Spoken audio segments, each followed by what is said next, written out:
family, welcome to Family Meet. I'm Raymond, and this is hopefully the very final wrap-up session for Marvel United Ultimate Campaign, everything Season 1. We are back up against Thanos. We have unlocked the heroes we've unlocked. We've got what we've got to try and take down Thanos and his family.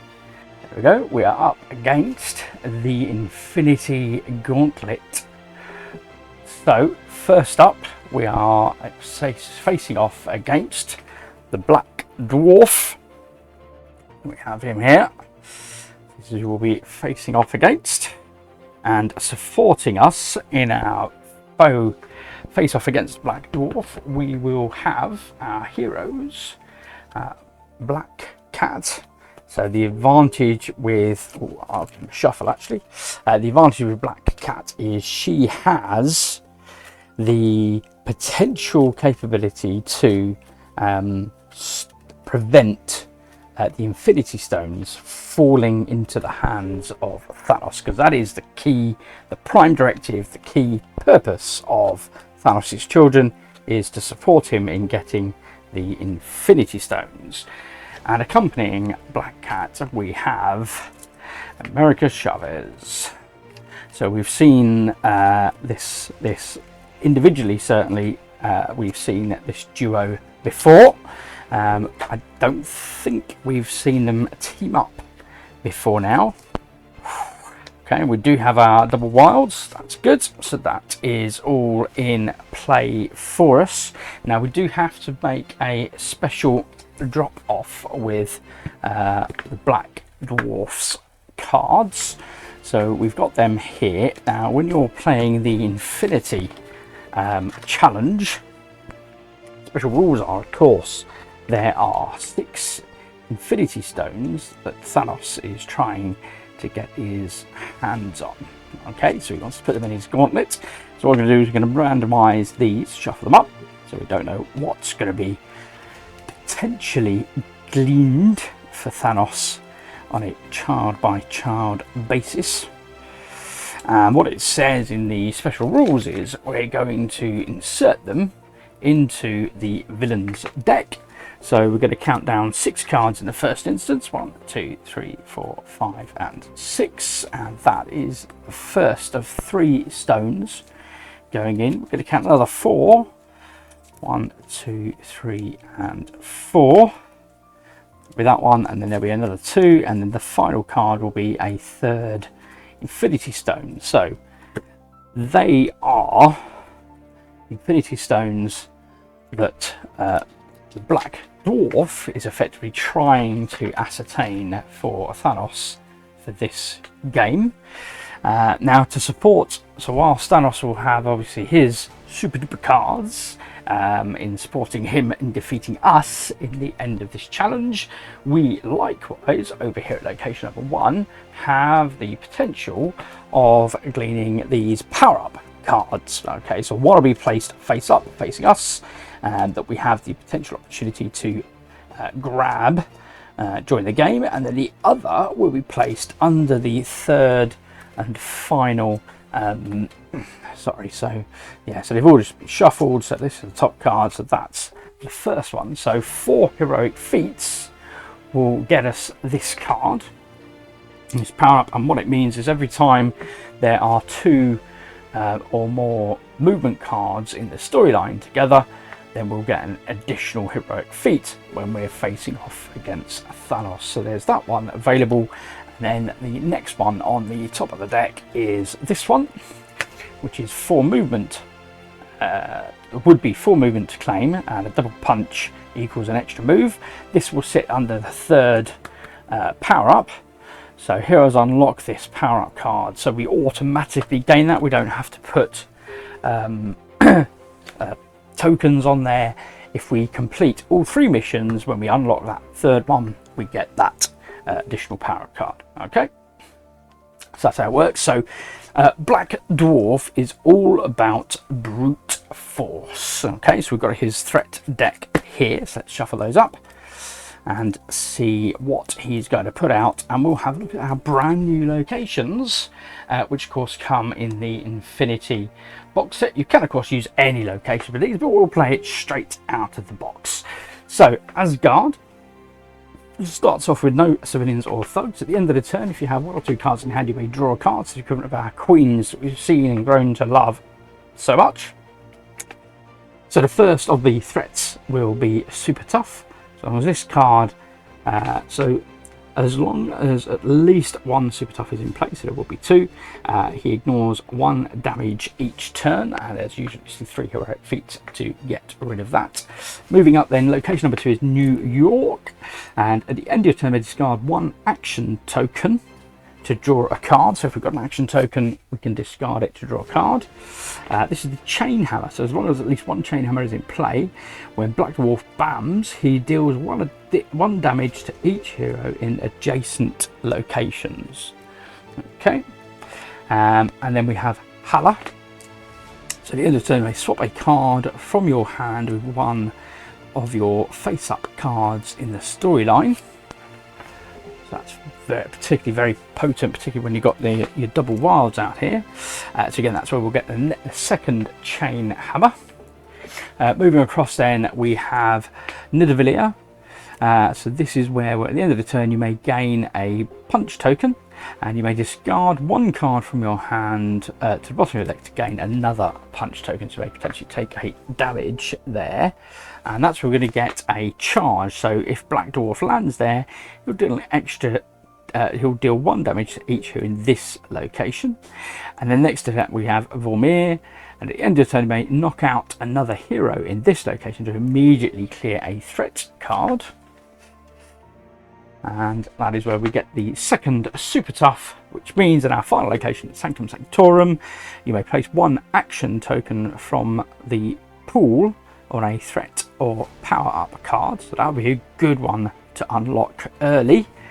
And that's where the second charge will be. So that is it for our table. We are completely set up.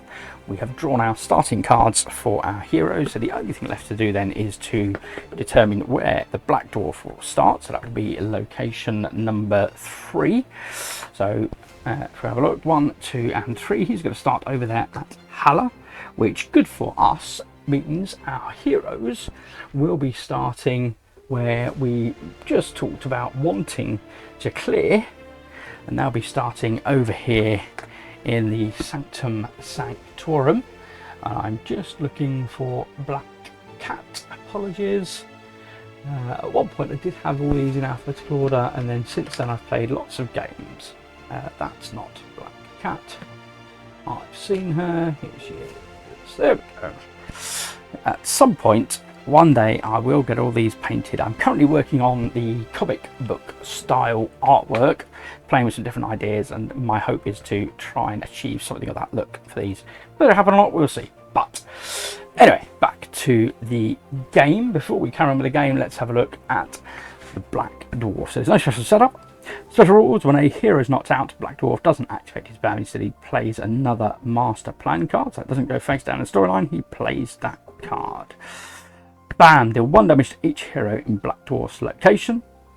And then overflow: if 1 or more tokens can't be added to location, deal 1 damage to each hero in that location.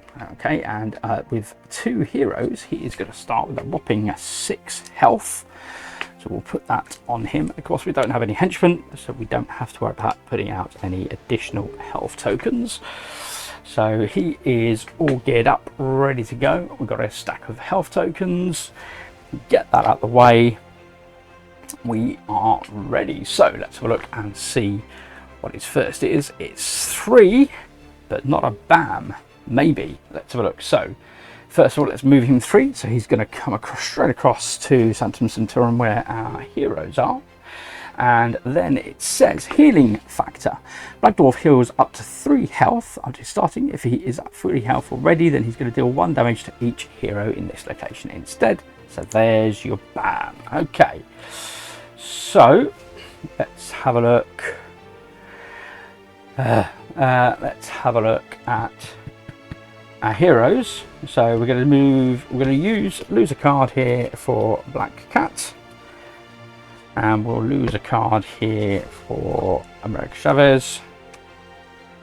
Okay, but it gets worse because of course Black Dwarf has landed on the charge, which means when he lands here you deal additional damage to each hero in this location. So another 2 points of damage.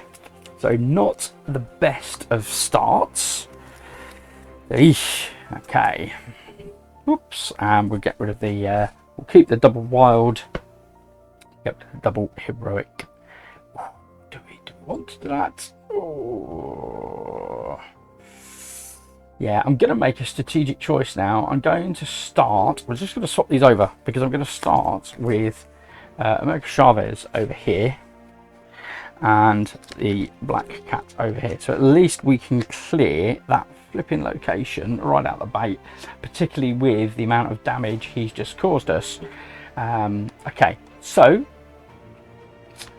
I could have just left them set up and said we're going to play like that, but that's how I choose to operate. Okay, so America Chavez draws a card. We're going to move in a heroic feat, but we're just going to use the double wild at this stage, and that enables us to put 2 heroic feats tokens straight out onto that location's threat. And then we're going across to the Black Cat. Oh, she's got a single heroic feat. Tasty. Do you want to use that? I mean, we can do. Certainly not much benefit with the attack as is at the moment, so let's go ahead and use that single heroic feat. And that means we're going to put the third and final one here, but it does also mean she has a single heroic feat two heroic feats remaining, which means we can go across to location number 1 and we can put those 2 heroic feats on here. And then because she's going to choose to stay where she is at the end of her turn, it says on her location you may place a action token from the pool on a threat or power up card. So I think we're just going to progress that one stage further on that power up, hopefully to help us further on in the game.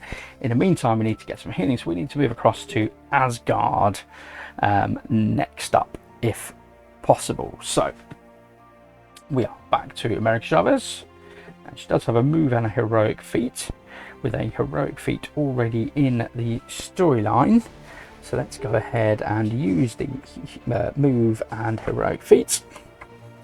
So it means that America Chavez can move straight across to Asgard, and then we'll put 2 heroic feats straight out onto starting to clear this threat as well. Appreciate I don't want to pop him into under pressure just yet.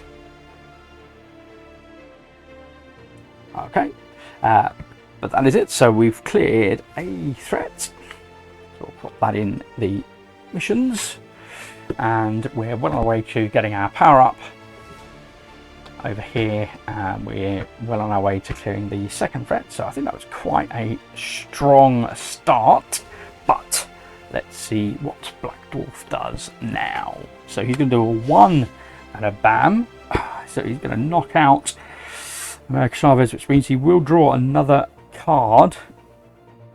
The advantage being she will at least restore her deck. Okay, so let's have a look at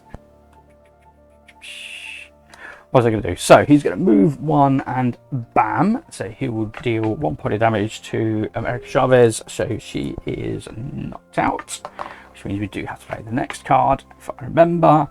And we're going to put 2 thugs out on that location, and we'll put 1 thug out in New York. Oops, it's hanging from a ceiling somewhere. There we go. and we'll put a thug out in the Sanctum Sanctorum.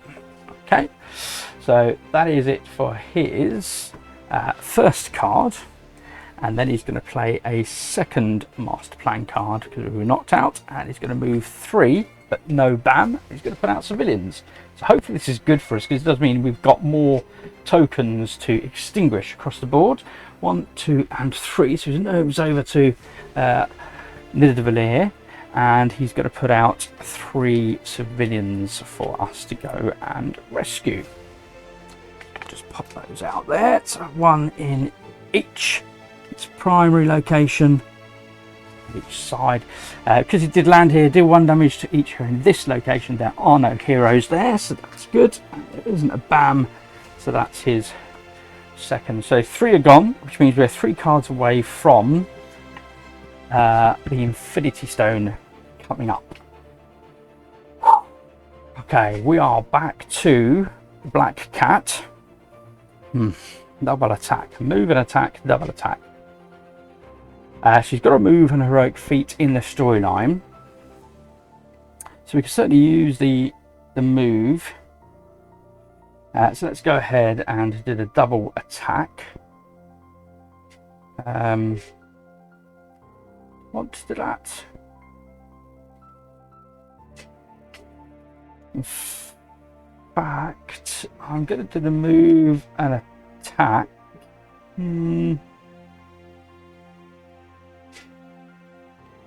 Yeah, we'll do the move and attack on the basis that it means I can move.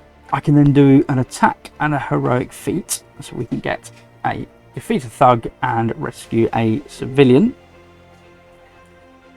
And then she can move back and activate the Sanctum Sanctorum, which means we can place a heroic feat on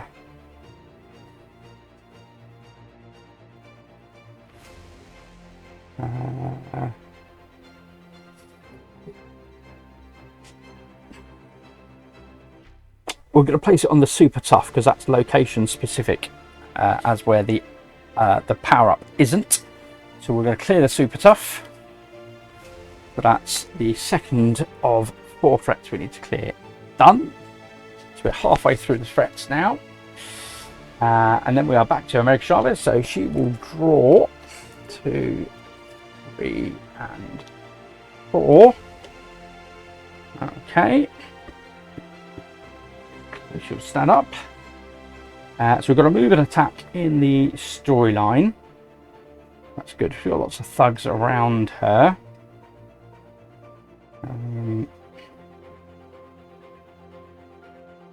She doesn't need the healing now.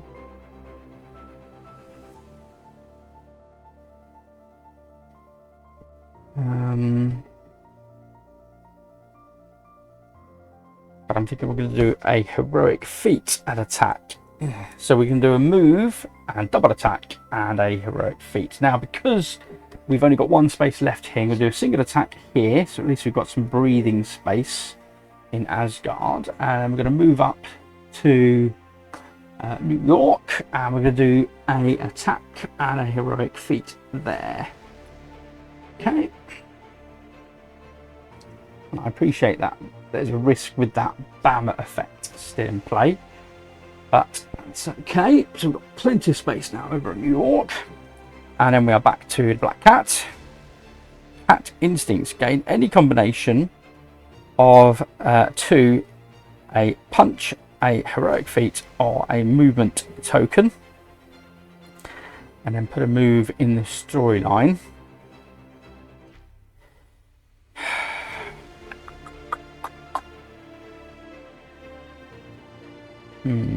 Okay, let's go. Yeah, we're going to go with that on the basis that I want to move. I've got a... Yeah, there's no point in wasting a turn and just doing a double attack. I need to move. So we're going to go ahead and we're going to do... so we've got a heroic feat and an attack. We've got a move. And what else can I use? A heroic feat and an attack, I think. So let's go ahead and grab those tokens. So she has those to hand now. So it means she can, we can do a rescue and an attack here. So we're coming up to halfway on our thugs now. And then she's going to move up to Vormir and she'll do an attack there. Oops. And we're going to put the first heroic feat out on there as well. So at least it was a productive turn. Although I really could be going, we're going the other way. Therefore, let's not do that. So just going to take that back. She's going to move over to Asgard instead and put the heroic feat on the power up. So we have gained that power up. So that's done. So that'll be available to us when we face off against Thanos. And then she's got 1 or 2 cards in hand. She may draw a card, so she gets to take advantage and she'll attack there, which is already on there because we took it from here. So there we go. So it does mean that she does get to draw a card. Nice. Master Plan deck. That's exactly what we wanted. And these have been spent. Okay. So, go back to the villain. Black Dwarf will move 1 and bam. No, that's fine. That works well for us. So he will move over to Vormir.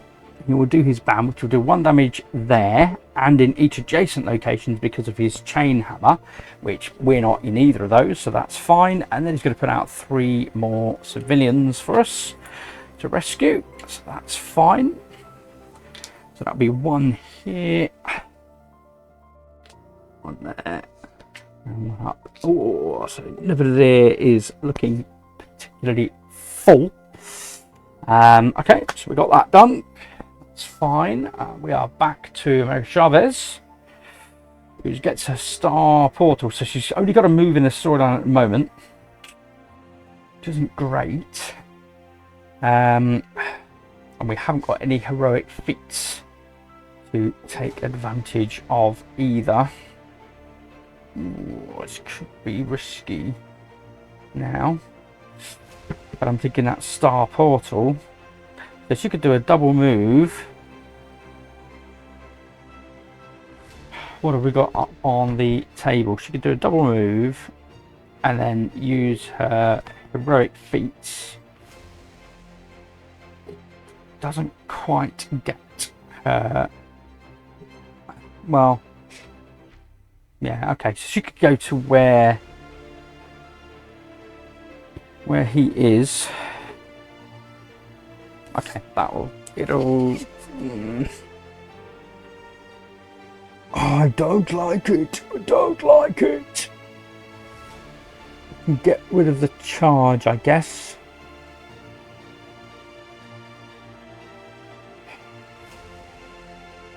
I mean, the charge is a lesser issue for sure. Therefore, let's do Star Portal, and we're going to America Chavez will move across to Hala, and her 2 wilds she's going to use straight away to put 2 heroic feats out onto this card. And there's no other attacks or anything like that, so that's her done. Back to Black Cat, we'll draw a card. Okay, so we're going to move in a storyline. She's definitely going to do the cat luck, because that gives her a heroic feat. Now then, so she's got to move in a heroic feat. Mind you, I don't want to play that yet, actually. Oh, I don't want to play that yet. I want to play probably the double attack instead. Move. She can't really take advantage of the double attack.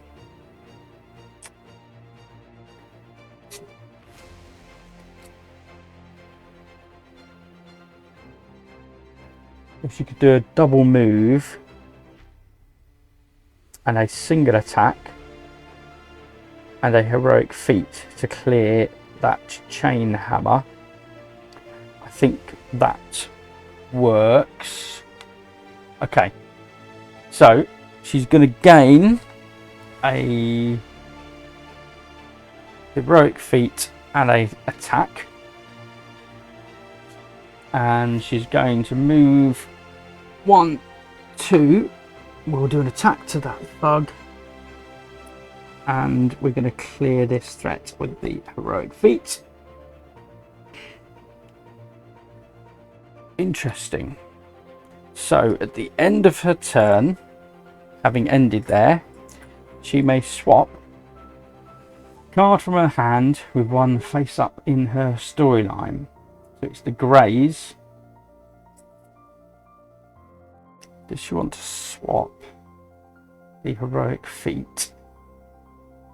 How many thugs have we got?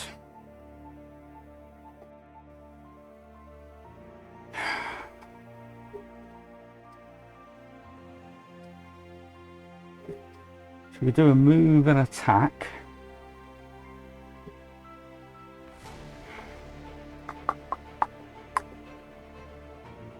I mean, ideally we want another. I wonder if it's worth doing the cat instincts again, to be honest with you, and swapping that for something else. But so this is what she's got in her hands, and I'm just trying to work out would anything be more useful than a move. I mean, a move is not a big hassle because America Chavez has plenty of move in her hand, and she's about to go now. So the question is, if we did a double attack instead, the problem is there's only 2 thugs now remaining on the board. We need Black Dwarf to put more thugs out. There's plenty of civilians, but there aren't any more heroic feats. I could take 1 heroic feat and swap it for a double attack.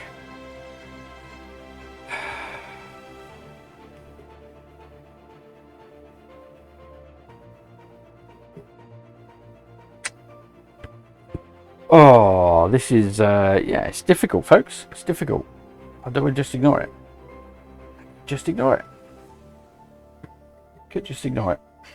I'm just thinking, is it worth her bringing back the cat instincts, because potentially she can use that to gain 2 more heroic feats, because that's definitely what we seem to be struggling with, and we've got plenty of civilians out there to rescue. So I think on that basis,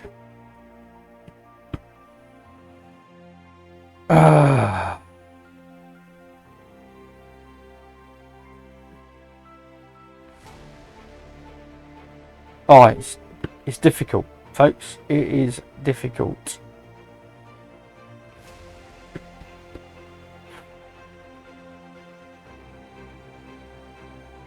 Because she's going to go twice next turn. 1, 2, 3, 4, 5.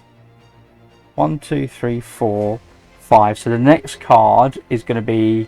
No, it's not. Okay. I thought it'd be the Infinity Stone. 1, 2, 3, 4, 5, 6, and then Infinity Stone. Okay.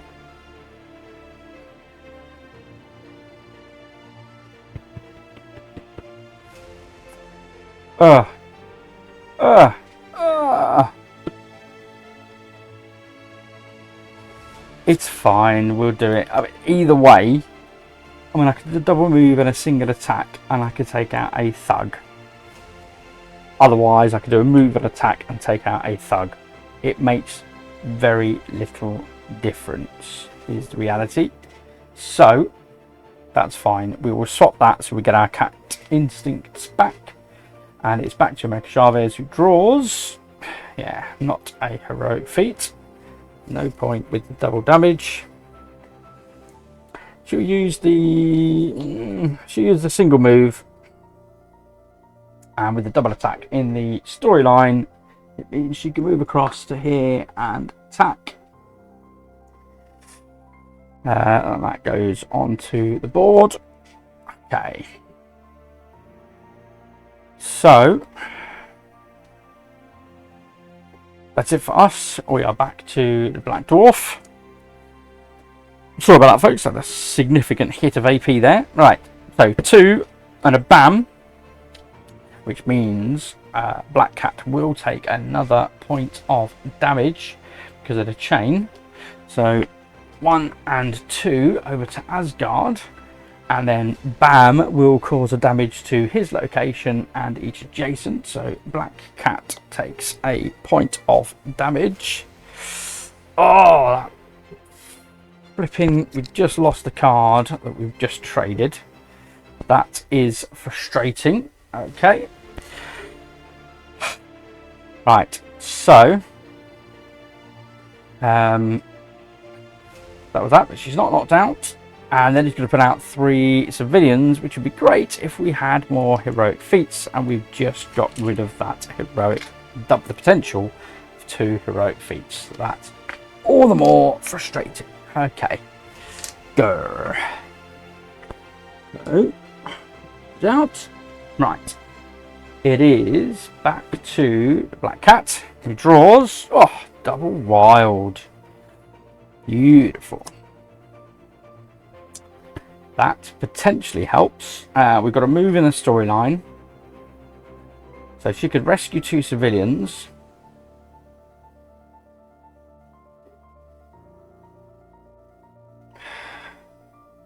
Ideally, she needs to get over to that last... Well, no, she could do that. That's fine. So, yes, I think that's what we're going to do. So we're going to play a double wild, because that enables her then to use a heroic feat to rescue the civilian. She's got to move in the storyline, and then she'll use the other wild as a heroic feat to rescue that civilian. So over half on civilians as well.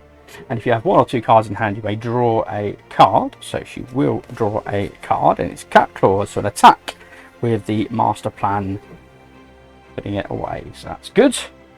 Okay, we are over to America Chavez. So an attack with double attack. She has got a double wild at least. But yeah, ideally, we're wanting heroic feats. But there is a thug over here at Volmir, so let's go ahead and do that. So it means we get to do a wild as a move, the move as a move, and then a heroic feat to attack this thug. And we're going to put the first heroic feat token on the super tough. Okay. So that was it for America Chavez. We're back to Black Cat, who draws the other. Okay. Okay, how does this work out for us? I think this will work.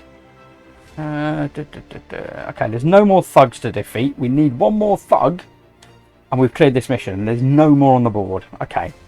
So we're going to do the Cat Luck.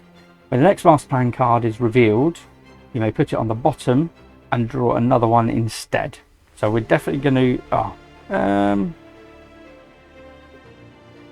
well, we're definitely not going to do that, because the next one after that will be the Infinity Stone. But that is all the cards she has in her hands. That's fine. The key thing we want is that heroic feat. So we've got a move, an attack, and a heroic feat. So she will move... do a heroic feat to rescue a civilian, and then the attack goes to waste, but may place an action token from the pool on a threat or power-up card, is the Sanctum Sanctorum. So we get to place another heroic feat there, and we're primed to clear that, but we do need to clear more civilians as well. That is the risk, folks. We need America Chavez to pull some more heroic feats. That's what we need. Okay, so it is now back to the Black Dwarf. Oh, here we go. So he's going to stay where he is. He's doing an axe swing. Deal 1 damage to each hero in Black Dwarfs and adjacent locations. Black Cat is absolutely getting punished this game. but that's fine. So Black Cat will take another point of damage. Again, no more thugs coming out, so that's a bit frustrating. It is, however, back to America Chavez. Single wild. Okay, we'll take it. We'll take it. But. Here's the catch, folks. Here is the catch. So we're lined up to get rid of.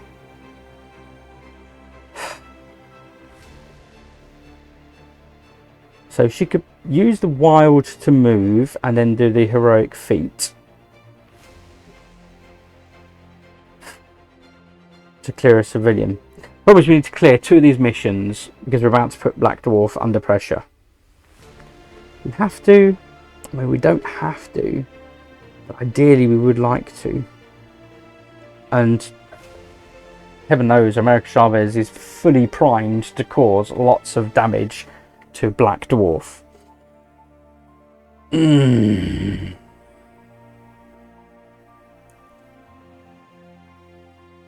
So if she moved and did the heroic feat to rescue a civilian,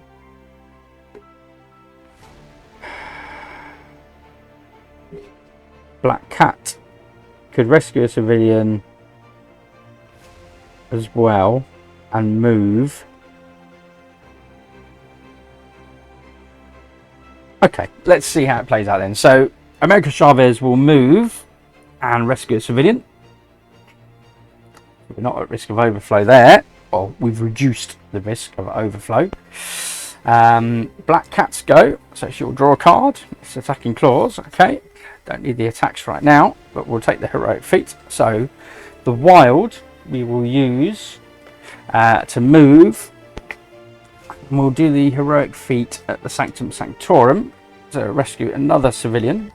And then we're back to America Chavez, who gets a double wild. Oh, no, it's not double wild. It's a... Oh, man, we could have really done with a wild or a move. And we don't have...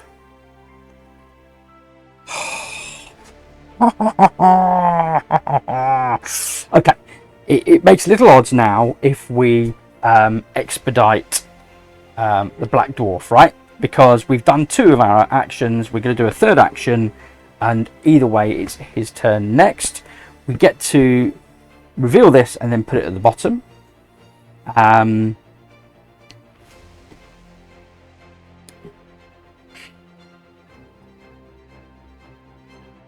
So she's definitely going to use the double heroic feat, so that lines us up for clearing that final threat next turn. So we know we're going to be able to start attacking him after next turn. So let's go ahead and do that. So we're going to rescue here. So he is now under pressure. Okay, that moves down. We're going to rescue another thug. Well, hey, may as well just get it cleared. Right, so that is it for our turn. It is back to Black Dwarf, and he reveals this, and it is the Power Stone. So let's have a look at what the Power Stone does. Let's see if this works. No, it's not working. Thanks for that. Okay, so the Power Stone says, in the Infinity Battles, place this card on Thanos' deck and play another Master Plan card. Otherwise, Thanos deals 1 damage to each hero in the game. So wherever they are, that's what he would do. So that would have gone to him, except it's not going to. It's going to go to the bottom of the deck instead. And we reveal another Master Plan card. He's going to stay where he is, and bam. Oh, okay. That's probably the worst thing he could have done. But it is what it is. So he's going to stay where he is. That's fine. He's going to bam, which will do no damage to us. So a null move from Black Dwarf. Ideally, we need him to move. And ideally, we need him to put out some thugs. And we could potentially grab that extra power-up card. But right now, it is back to us. It is the Black Cat's action. It's a move. And she's got a double heroic feat. And, 1, What do I want to do? If he does a 3 and a bam, we've got the capability to take it, so that's fine. Let's go ahead with the move then. So we've got double heroic feat and a move in the storyline. So a single heroic feat we'll use to clear this. We don't need to clear another threat. So that is that gone. Okay. So if we can defeat one more thug, if he puts out one more thug, we get to clean that power up. But right now, she's done one heroic feat. She can do a second heroic feat to clear this civilian. And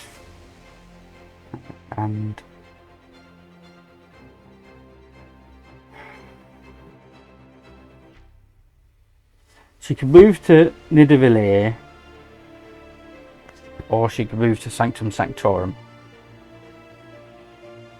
There's no point in staying where she is.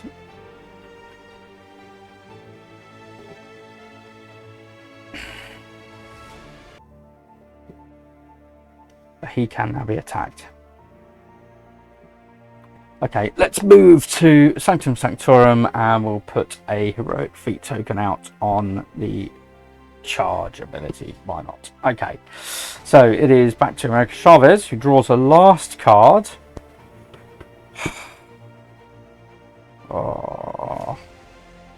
Go on. She cannot take damage this turn, and she'll put an extra heroic feat out on that location. And because she's played her double wild, she is going to move. And at the end of the turn, you may swap a card from your hand with one face up in the storyline. We're going to get rid of this single attack for her double wild, because that was played way back here. We'll definitely take that. Thank you very much. That is nice. Okay, and she's invulnerable to attack, to take damage this turn. It is back to Black Dwarf, who does 5. No bam, but put out a heck of a lot of tokens, including thugs. Okay, so the 5 means 1, 2, 3, 4, and 5. He's over in Sanctum Sanctorum with the black cat. She has her claws out. He's then going to put out 2 thugs and a civilian in that location. And he's going to put out a thug and a civilian in the Vormir. I'm glad I did all that work clearing those tokens. And a thug and a civilian over in Asgard. Okay, that's fine. That works well for us. So that was it for his turn. Back to Black Cat, who draws a single wild. Oh man, we really want to take him out, but we will use the single wild. So she's got a heroic feat and a single wild. We'll heroic feat a civilian. We will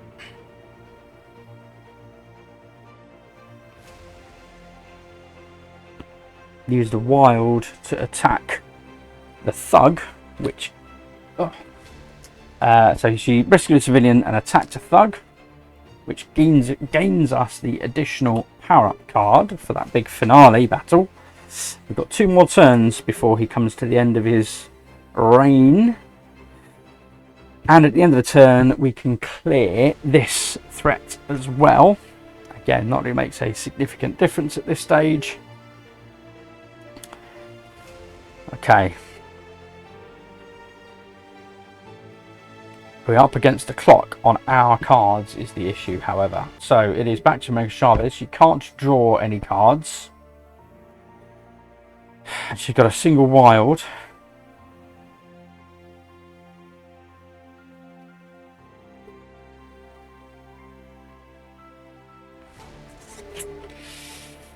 Oh, what to do? What to do? I think if he moves 1, 2, 3, he's going to end up where she is. I'm just aware there's nothing she can do where she is right now, is the issue. So I'm thinking I might just play with double wild. Is that what I want to do? Oh, it's tricky, folks. I mean, she's ideally positioned over there, but she's the one with all the attack. We really need him to move over there, and I don't know that he's going to.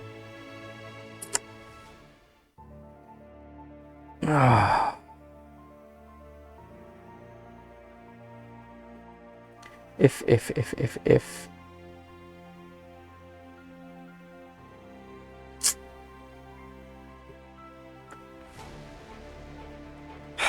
she'll play the double wild,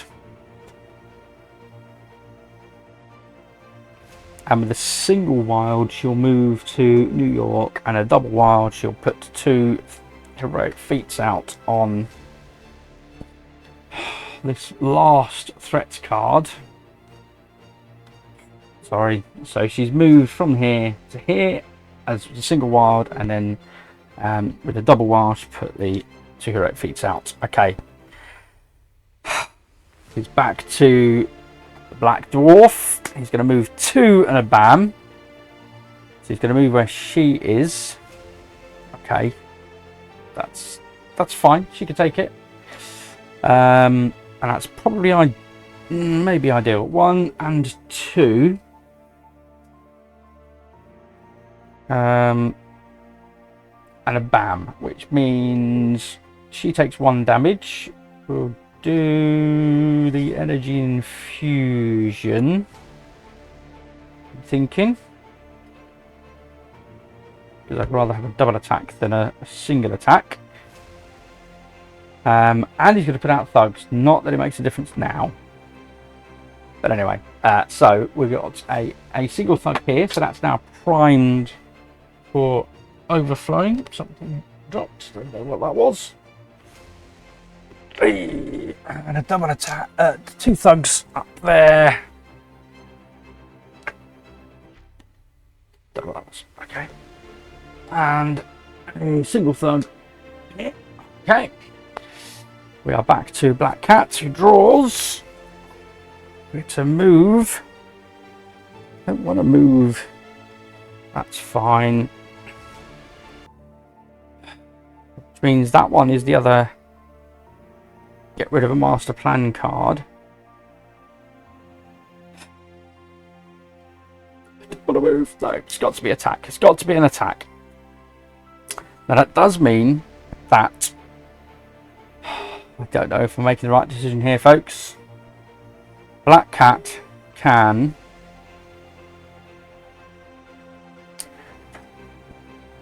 move and do a single attack.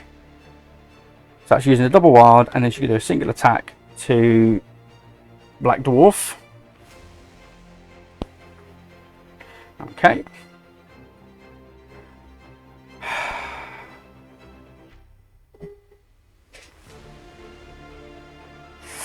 Okay, and then it is Chavez. She can do 4 points of damage. She will have 1 point left. Oh. Flip it out.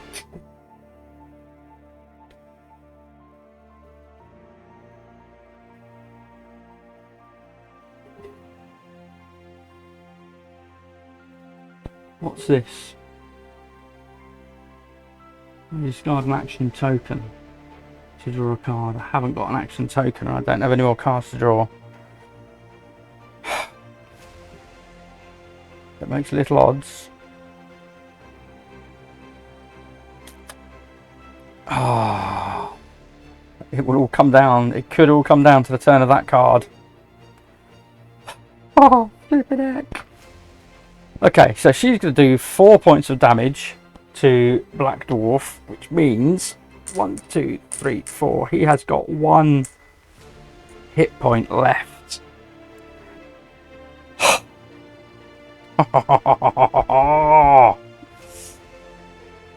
Oh, it all comes down to what he's about to do now. Oh, he's going to stay where he is. To each hero in his location and adjacent, he's going to knock out Black Cat and American Chavez, which will draw 2 more, which will gain him the Infinity Stone. Okay, folks, it is what it is. Right, so so he is going to stay where he is, which means we will be able to defeat him. But I say that, maybe he's not going to stay there, is he? He's going to stay there. He's going to cause a point of damage to Black Cat, and she will get knocked out. And he's going to do a point of damage to America Chavez. She will get knocked out. Which means he draws 2 more. One is this one. Reality. Put all already completed missions back into play.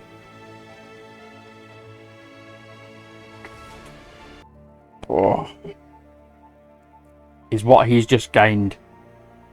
And then we have to draw another one.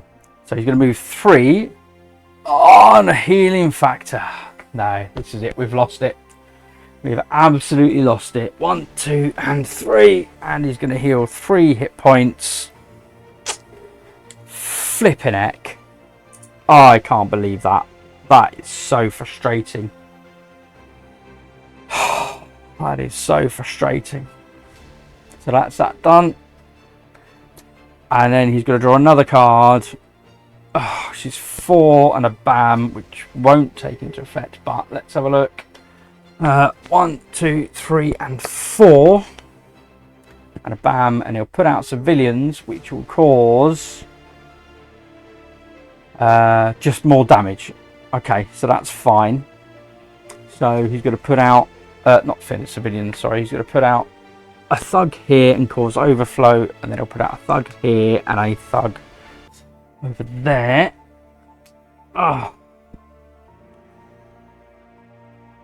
And the overflow just causes an extra point of damage, so that's it. Flipping heck. Okay, so it is back to Black Cat, who draws her hand.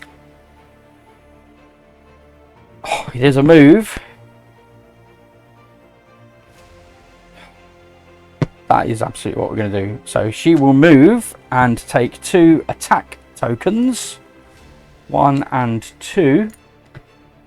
Okay, which means she stands up. She moves. She's going to deal 1 point of damage for America Chavez's previous card. So that will be a point there. And then she'll use the 2 tokens that she got to do another 2 points of damage. He's once again on a single hit point. It's America Chavez's turn. She will draw and play her final card, which is her move and double attack. And she will move and attack and take out the Black Dwarf. I cannot believe we actually did it, and the last 2 cards were Infinity Stones. Flippin' heck. Wow. Talk about an epic battle at the end. I can't believe we went through all of his cards. Wow. Wow. But unfortunately Thanos did gain flipping Reality Stone. That is a killer of an Infinity Stone. When that comes out, that is ridiculously powerful. And of course both of our heroes have been KO'd in this game, which means they are no longer available. So we have lost that manipulation ability now for future villains decks to assist us in controlling those Infinity Stones. But on a positive, we did gain 2 power-ups. So we did gain the maximum amount of power-ups to support us in our fight against Thanos. We will see how that fares. Okay, onwards and upwards. It is, of course, now the next child of Thanos. I'll see you back at the table when I've set up for that. Okay, so we have reset the table and we are now facing off against Ebony Maw. Okay, so let's have a look at his dashboard. Again, there's no special setup here other than the Infinity setup itself. So heroes with only crisis tokens must play their hero card randomly on their turn, and then they discard a crisis token. So that's what this game is going to be all about, those crisis tokens. When Ebony Bounty deals with damage and gives a crisis token to each hero in Ebony Maw's location, and in the event of overflow, each hero in that location gets a crisis token. So that is the way Ebony is going to be working. So we'll shuffle up his deck. And then we've shuffled up locations. Again, we're sticking to the same locations. In fact, right, so I've shuffled up his deck, and then of course we need to apply the Infinity Stones. So there's an aid memoir here, of course. So we're going to place an Infinity Stone off 6 cards. So 1, 2, 3, 4, 5, and 6. Okay, so these are, so if you remember, there are 5 now. One, unfortunately, we did lose to Black Dwarf. So we'll put 1 Infinity Stone at 6, and we'll do 4 cards. 1, 2, 3, and 4. And then put an Infinity Stone there. And then the last 2 and 1 on the bottom. Okay. So Ebony has the potential of gaining 3 Infinity Stones for Thanos. Let's have a look at his threats and the new location layout. So first up we have New York City. So end of your turn, you may discard 1 action token to draw a card. And there we're going to have telekinesis. Deal 1 damage to each hero in this and adjacent location whenever Ebony lands here. Moving up from there, we have the Hala. So at the end of the turn, you may swap a card from your Hala one in the storyline. We did get to use that to good effect. So Persuasion, whenever Ebony lands here, each hero in this location takes a crisis token. If there are no heroes here, then play another master plan card after resolving this current one. So that's not great. Really seems to have moved over. I'm not quite sure why that is. Let me just try and edge that across. Okay, it's fine. Not quite sure what's happened to my table. Apologies. Okay, right. So we get to at the end of your turn at Santa turn, we get to place a action token from the pool to a threat or power up cards. We saw this to great effect again in the last game. And then we're going to have debilitating torture. Heroes starting their turn in this location do not get actions for the previous hero card in the storyline. That's not very nice. Then we've got Asgard. So at the end of turn, if you have 1 or 2 cards in your hand, you may draw a card. So that's our healing spot. We did have the fortune of starting at Santorum last time and then quickly clearing Asgard. So more debilitating torture there. So if we start our turn there, we don't get to use the actions from the previous turn. And then Vormir may KO another hero in this location to clear a threat. And that's where we have the Persuasion. So when he lands there, we get a crisis token, or he plays another master plan card. And then finally, Nidavellir is where we can gain a attack token, and we can discard a card to take a point of damage to gain another attack token. And that's where his final telekinesis will be. So deal 1 damage to each hero in this and adjacent locations when he lands there. Okay. So we need to identify so we've done the Infinity Stones. We need to identify the power-ups that we're going to have available this game. So there'll be 2 available for us. 1 we need to work towards in terms of mustering up the correct tokens, and one that will sit under the third mission should we manage to clear all three. So first off then, we have the power up. Requires one of everything including a threat token, but we'll do one of everything and facing off against Thanos we get an extra wild, so that's certainly potentially handy. And then the power up for 4 move, when you put a double heroic feat you get an extra move card. So they're the power ups available to us this game. Okay, so we know what that looks like. And who are we going to have facing off against Ebony Moore? Well, I've tried to edge on the side of caution in terms of wanting a good amount of heroic feats and a good amount of attack. So for our heroic feats, bringing to the party we have Vision. So we'll draw his 3 cards. So he's very heavy on the heroic feats, minimal on movement and attack. He says, as he draws both a movement and attack in his starting hand.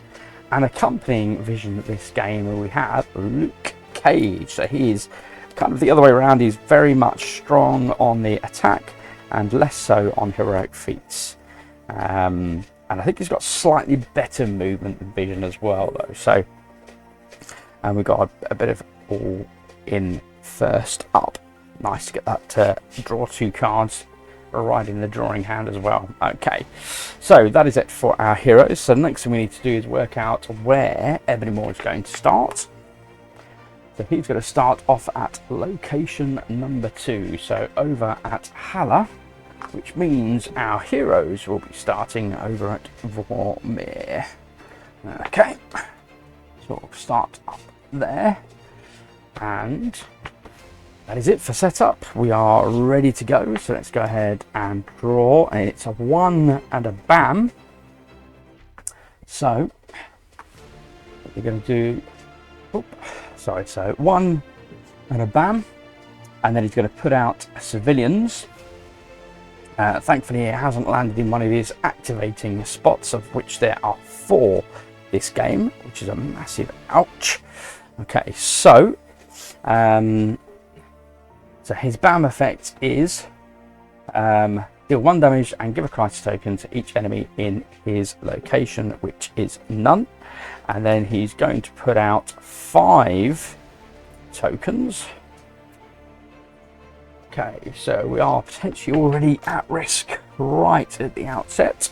So we've got 1 in his location and 2 either side. So go ahead and get those placed. Okay, so not too bad. We didn't take any damage. That's nice. And we're going to go left to right, starting with Vision. Now that does mean every location is filled. So gain evolving intellect. Gain a wild token for each location with no empty slots. Right, okay, no, so that's not, we don't want to use that yet. Each location with no empty slots. Okay, yeah, so we have to be on the brink of overflowing lots of slots for that one to count, but we have got a double wild, which is certainly very powerful. I think let's go ahead and play the double wild. And what do we want to do? We want to work towards getting our thing, but we do want to clear the threat. So the only threat that isn't activated when he lands on it is here is something location here. Do not get actions from the previous story hero cards. This is an adjacent location, so the telekinesis are quite bad. So they're here and here, which means they are covering almost all of the board between them. So they're probably something we want to be working towards clearing right out of the gate.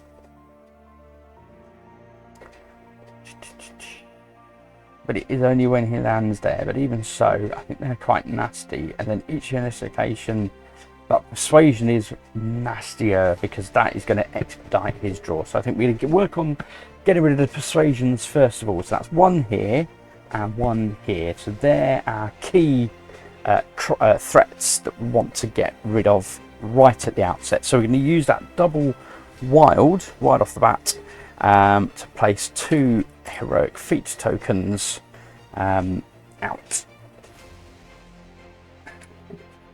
Work towards clearing our first threat. We are over to Luke Cage. That's a single. I mean, we could do an attack. That's yeah, that's fine. Do I want to cause a knockout?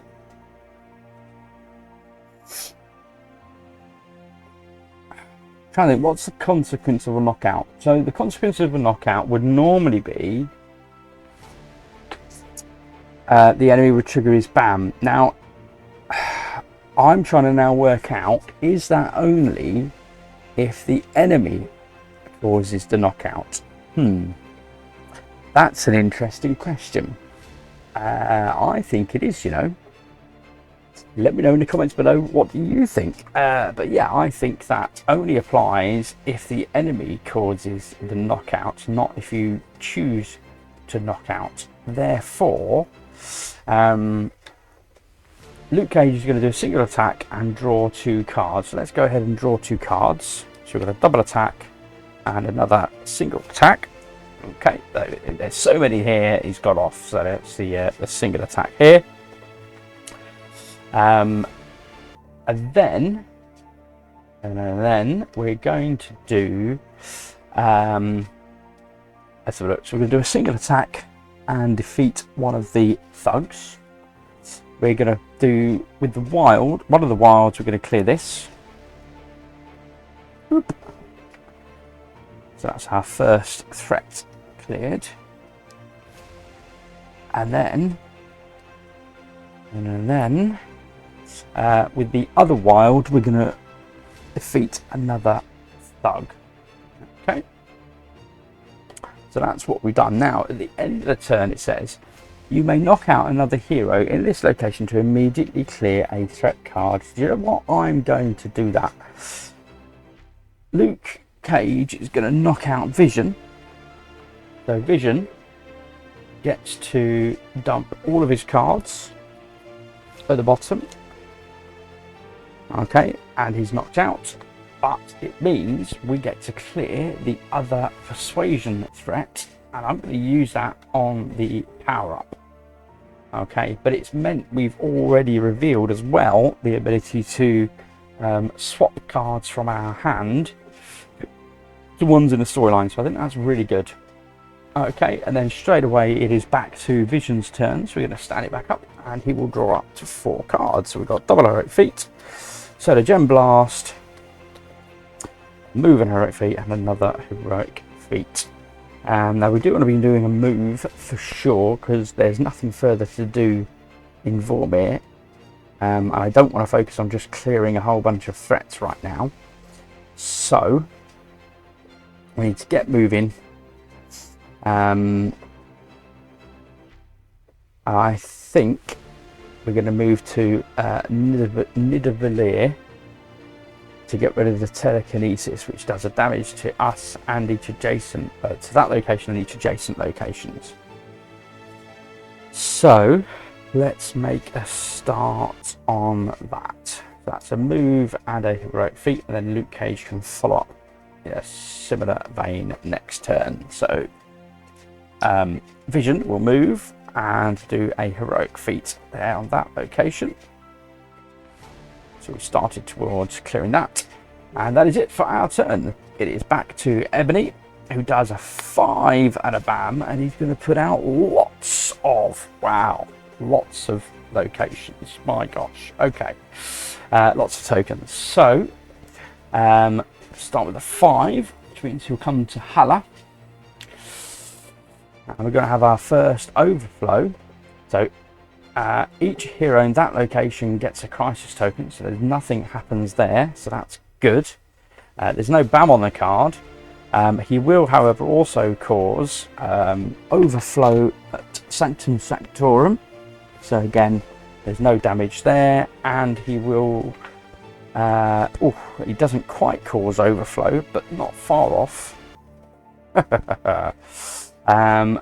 Over at New York, so you've got to put out 3 locations at New York, and this is where we want that vision card back on the top of the pile, but there it is. Okay, so that's fine.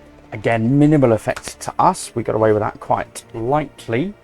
It is now back to Luke Cage. We'll draw another card. Superhuman strength this turn. You have as many attacks as the number of cards in your hand. That's definitely what we want at the end of the game. So I've got lots of attack over this end. I've got to move and attack. Heroic feats. That's fine. Let's go ahead and do a single heroic feat. We're going to move all these down, because that means Luke Cage can move down to Nidavellir and do 2 heroic feats to clear this threat. And at the end of a turn, he gets to gain a attack token, so we'll give him that. And that is a second or third, second towards our missions cleared. Okay. So we're doing well, I think, at the moment. Back to vision. Draw. It's a single wild. And we've got a heroic feat in there again. We're looking for another move now at this stage. We want to get over to that telekinesis. So we're going to do a single wild, because that can be used as a move. So vision will move across to New York. And with the heroic feat, he'll place the first token out on there, and similarly Luke Cage will draw a card. It's a move and attack, so we've got 2 move and attack. We've got a single move, double attack, single attack. I mean, Luke hasn't got anything in the storyline yet that he wants to swap. Hasn't got his double wild out. Definitely keep hold of superhuman strength, but that's fine. We can do the move and attack. That works for us. So it means Luke Cage can then do a move to here, and we can do an attack on one of the thugs. And in fact, he can spend his attack token to take out another thug, and the wild can be used to place a second heroic feat on that. Right. Okay, so that is it for us. We are back to Ebony Moor. Move clockwise to the next location with the most heroes. Well, guess where that's going to be. Okay, so it goes all the way around the board straight to here. And then he's going to do manipulation. Each hero in Ebony Moor's location takes a crisis token. So it does mean we are going to play random this turn, or that could be nasty, particularly for Luke Cage, who's got that fantastic end of turn card. However, potentially we can do it again. So that is it for Ebony Moor's turns. This is where he's caused his hypnotic effect upon us. That's what it is. Yeah, persuasion, his persuasive effect on us. Okay, so we are back to vision. We'll draw a card, and it is a move with cannot take damage this turn, and we've got a move and attack in the storyline that he can use, but we have to play randomly because he's got a crisis token. So he will play that card that we've just drawn. Not that we're interested in moving, although Vision does have his wild, double wild in the storyline, so actually that's quite a good hard to do, I think. So we've got, in the storyline now, we've got 2 moves and an attack. There's certainly no point in doing 2 moves. So he will move 1 and attack. That's another thug gone at least. And then at the end of his turn, he's going to swap the single heroic feat for the double wild card back down here. So at least that's helpful. We've got that to play again in the future. Okay, over to Luke Cage, who draws a nigh invulnerability. Draw 1 card, you cannot take any damage until the beginning of your next turn, and it's a single attack. But again, he has to play random because of the crisis token. So we'll shuffle up his cards. And we'll see what he will be doing this turn. Hopefully a heroic feat, but I can't even remember if he had a heroic feat. Say move and attack. Not great. A wasted action, unfortunately. Superhuman strength we want to keep. Single attack.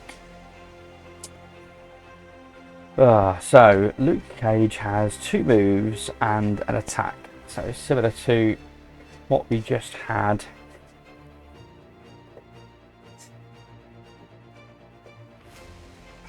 Don't know what we want to swap it with. I really wanted to get rid of that ski, but it is a move and attack, that's fine. So we'll do a move over to Hala as well, and we're going to scrap the single move card and exchange it for the move and attack card, because there is nothing to attack, but it means Vision still gets to retain that movement, which he will now use on his turn. Fantastic. We've got the we'll do a double heroic feat. So Vision will now move and do a single heroic feat to clear this. Unfortunately, it hasn't got any action tokens to discard at the moment. So that is our 3rd threat cleared in terms of the thing there. Oh, in fact, Luke Cage didn't use a move, and I should have put that on there. And he also didn't use the attack, because there was nothing to attack. So we can also put that on our power up as well. Forget about that. Right, so Vision, who's used the move and the single heroic feat, he has a heroic feat left. I was going to remove one of these civilians, but I'm just thinking, is it worth me instead just securing this power up, and then it's done and we know that we've got that secured. So that's available for us at the end game. So that's good, that's done. And it says you may discard an action token, but we don't have any. So that's it for our turn. We are back to Ebony Moore, who will do 3 and a bam. So let's have a look. 1, 2 and 3. And his bam is deal 1 damage and give a crisis token to any hero in that location, which is none. And then he's going to put out 2 thugs, so he can only put 1 out and cause overflow, which puts a crisis token on each hero in that location, which is none. And he will put out a thug in each of the adjacent locations, which is good because we needed more thugs. But he can't put 1 out here, and again, overflow happens, nothing happens. Okay, so that's fine.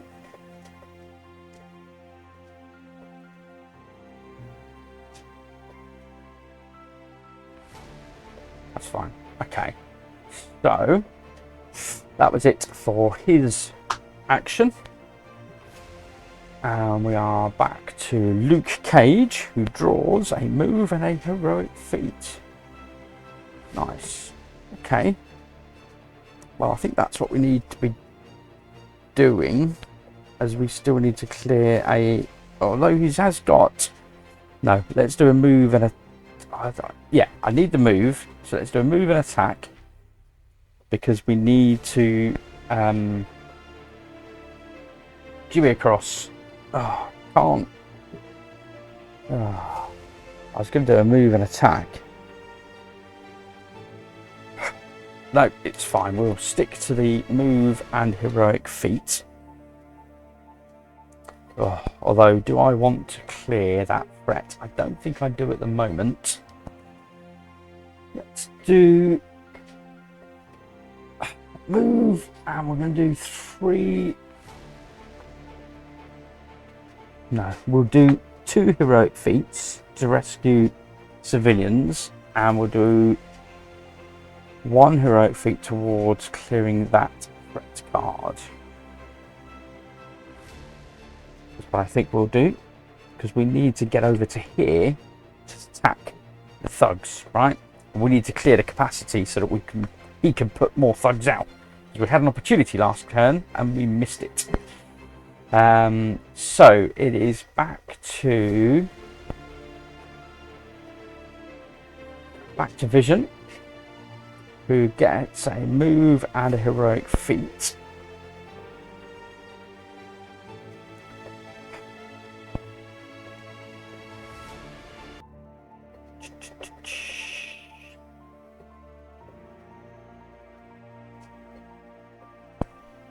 Yeah, let's. Oh, we could do a double wild instead. So he's probably only going to do a move and heroic feat anyway.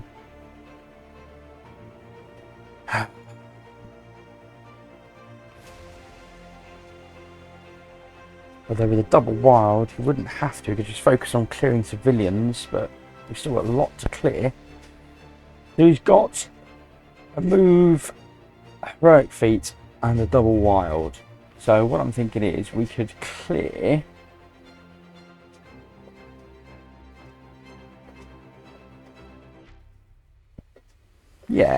okay, so we're going to clear 3 civilians.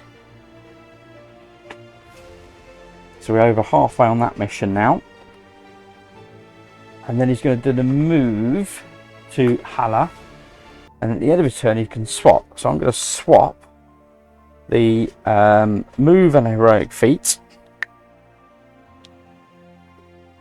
which means we've got our double wild back, and it's back to Luke Cage. We'll draw. He's got his double wild. Nice. But I think he's going to do a move and attack. So he's got a move, an attack, and a move and a heroic feat. So let's go ahead and put a heroic feat out on... No, let's rescue that civilian on the other place. He's going to move. Sorry. He's going to move across to Asgard, and he's going to do a heroic feat to rescue a civilian and an attack to defeat a thug. So we're making good progress across all our missions right now. He does have a move left. Let's go ahead and move, because there's a thug there that we can take out, but we do need more thugs. But you know what? It's Ebony's turn. Hopefully he'll bring more thugs. Let's have a look, shall we? It is. It's 2 and a bam and putting thugs out. So he's going to do 1 and 2 and bam, which is so he's done 1 and 2 and bam. So deal the damage to give a price taken to each in that location, which is none. And then he's going to put out 2 thugs.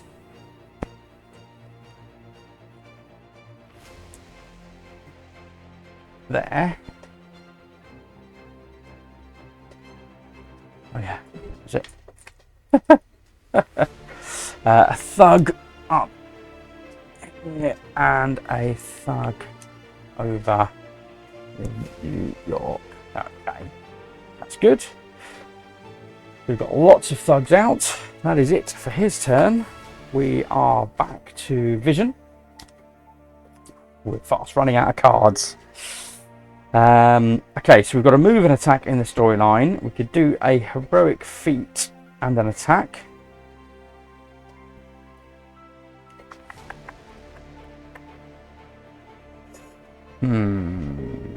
Or we could do a double wild. I think we're going to do a double wild,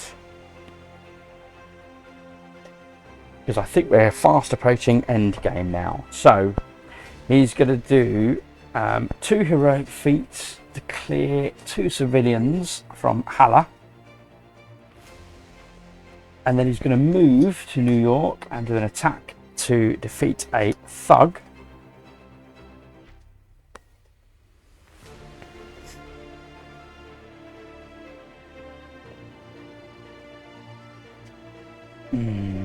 Okay, then it's Luke Cage's turn. He's going to draw his last card. It's a single heroic feat, so that's fine. We're going to do a double wild to boot. And we've got 4 wilds. 1, 2, 3, 4. Oh, this is difficult now.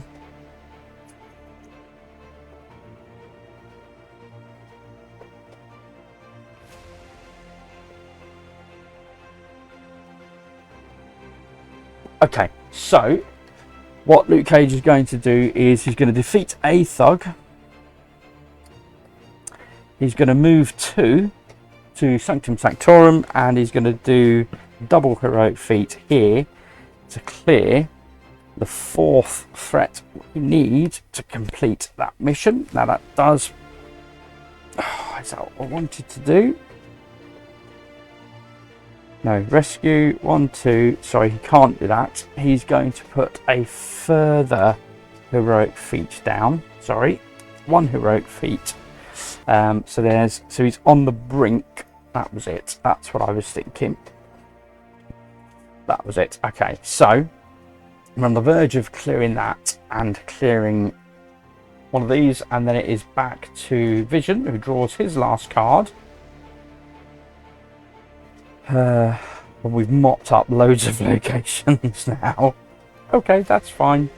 That's fine. So Vision he's got a double wild in the storyline. That's fine. And he will do a heroic feat and an attack, which means he's going to use a wild to move. He'll do a single attack and take out those 1 thug. He will then do a single heroic feat to take out a civilian. So that's 2 of our missions cleared. Oops, I'm making a right mess. Oh, everything's gone, Pete Tong. Get too excited now. Okay, so those are done. And he's got a single wild left. I mean, I guess he would have to attack Ebony Moore. Yes, I think that's the logical choice. He'll do a point of damage on Ebony Moore, and at the end of his turn he'll gain an attack token. That is it for our heroes. So if Luke Cage can clear that last threat, which he should absolutely be able to do. But it is back to Ebony's turn. Oh, and we're about to get the Infinity Stone, which I completely forgot about. Okay, Ebony Moore is going to move 1 and bam, and do lots of attacks, put out lots of thugs. So that's fine. He's going to do, so he'll move 1 over to New York. He's going to do a bam over there, which does nothing. And he's going to put out 2 thugs over here, which is fine, and a single thug in Nidavellir and a single thug over at Hala. Okay, it is back now to Luke Cage, and he is under pressure. So we've got 2 actions. I don't think we're going to defeat him somehow.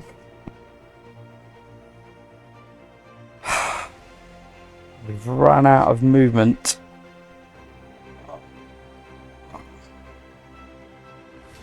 Okay.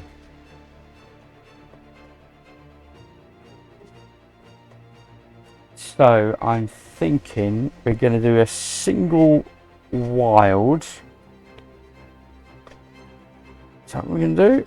A single wild. Okay, hopefully this will work out. We'll see. We're doing a single wild and we've got a heroic feat and an attack. So the single wild, so the heroic feat will be used to clear this, which means we get our third and final mission, which means we gain that extra power up.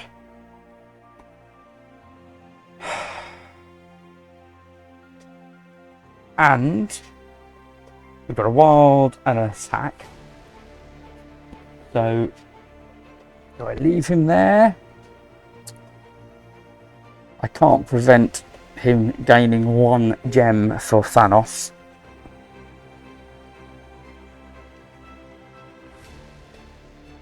You may place an action token. Meh. It'd be more powerful to move and swap. Okay, so he will then move with the wild and do an attack, just because why not? In fact, no, he will leave that thug there, but he will swap a card in his hand, which will be a single attack, for his double wild that was played back here. Okay. Okay, and it is now over to Vision. So Vision has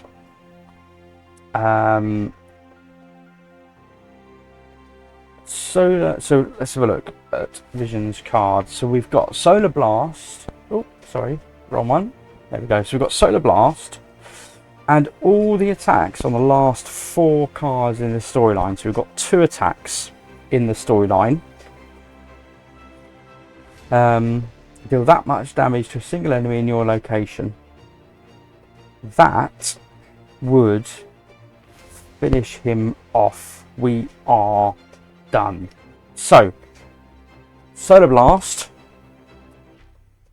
the wild, means Vision moves 1 space over to New York where Ebony Maw is, and then he's going to deal 2 points of damage to Ebony Maw, 1 and 2, and then because he gained a attack token when he was at Nidavellir, he's going to, what am I doing? He's going to, yes, that was it. He's going to spend that attack token, and that is the very final hit point of Ebony Maw, which means Ebony Maw is defeated. Haha! And we avoided, we actually avoided that Infinity Stone being taken. We managed to do it in all 6 rounds. Ooh, fantastic. I did not think we were going to do that. I'm always overjoyed with this game. It is just such a challenge all the time. Yeah, love that. Love that. We did get hit a couple of times with those crisis tokens. Didn't have a significant impact, so that was fortunate for us. Having the ability to bring your cards back as well at Hala makes obviously a big difference, and certainly significantly reduced the risk of a couple of critical cards coming out. But yeah, that Solar Gem Blast, a couple of attacks in the storyline gave us what we needed to secure that victory. We gained both of our power-up cards in our fight against Thanos, and we managed to avoid him getting an Infinity Stone. You can't say better than that. So that is the second of the 3 Children of Thanos defeated. If we have a look, we will next be facing up against Proxima Midnight. So I will see you back at the table shortly. I'm going to get this reset and we'll face off against Proxima. Let's see if we can be just as successful as we were against Ebony Maw. I'm not so sure, but we'll check it out. I'll see you back here shortly. Okay, so we have set up for Proxima Midnight, let's have a look at what we're going to be facing. So, in the event of a ban, deal 1 damage to each hero in Proxima Midnight's location, discard all civilians from her location, increase the slaughter track by the number of civilians discarded. Just trying to get hold of the cube. In the event of overflow, if 1 or more thug tokens can't be added to a location, do 1 damage to each hero in Proxima Midnight's location. If a civilian token can't be added to a location, increase the slaughter track by 1 for each civilian token you couldn't add.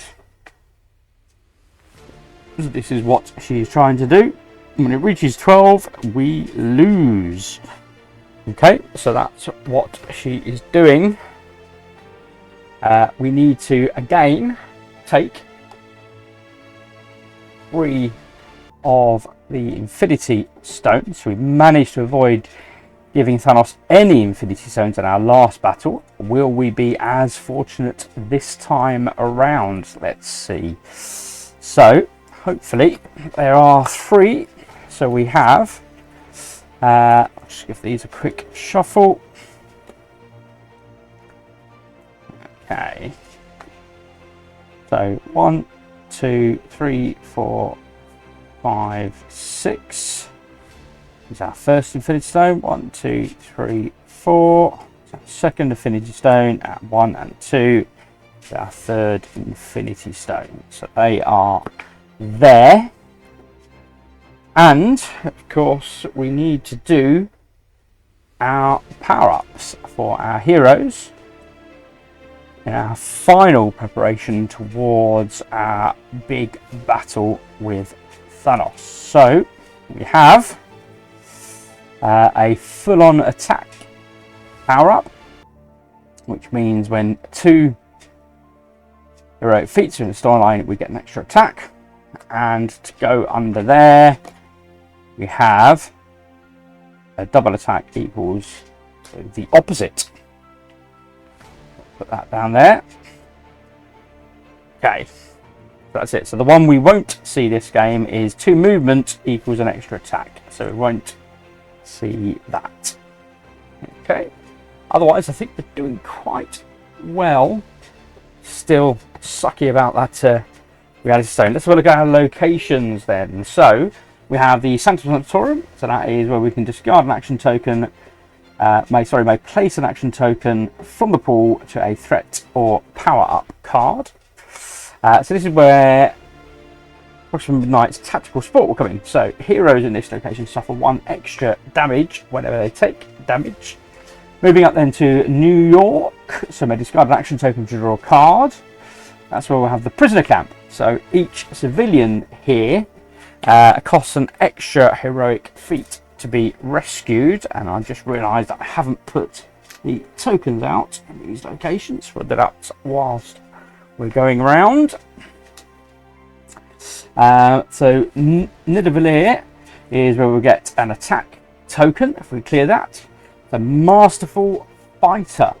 While in this location, Proxima Midnight ignores the first attack used against her for each hero.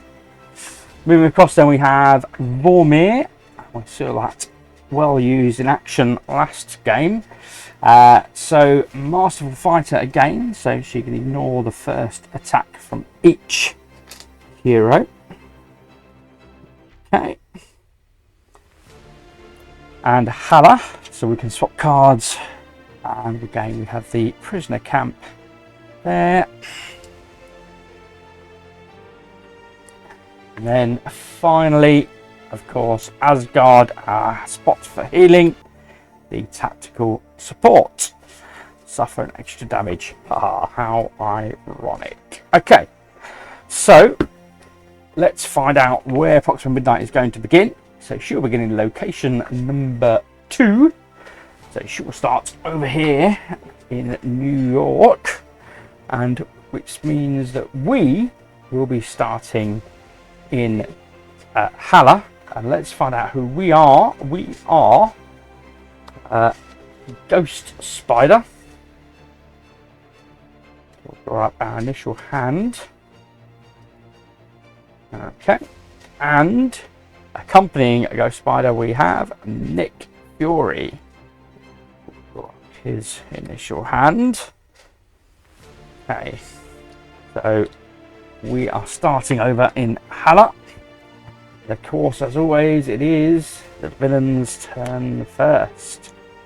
So look. So 3 to bam. Bosh. Okay. So let's remind ourselves the first time around. And the event of a bam, deal 1 damage to each hero in Proxima Midnight's location. Discard all civilians there and bring up the slaughter track by 1. So there is 1 civilian there, so that will get discarded. And we're going to move up the slaughter track by 1. And then we need to take damage. So Ghost Rider will sack off her single heroic feat. And Nick Fury. Ooh, that's a tough choice. Let's go with a move and heroic feat just on the basis that Ghost Spider has that available to play. Okay. And then we're going to put out civilians. So we need 2 civvies in Hala, 1 in Vormir and 1 in Asgard. So let's go ahead and populate those.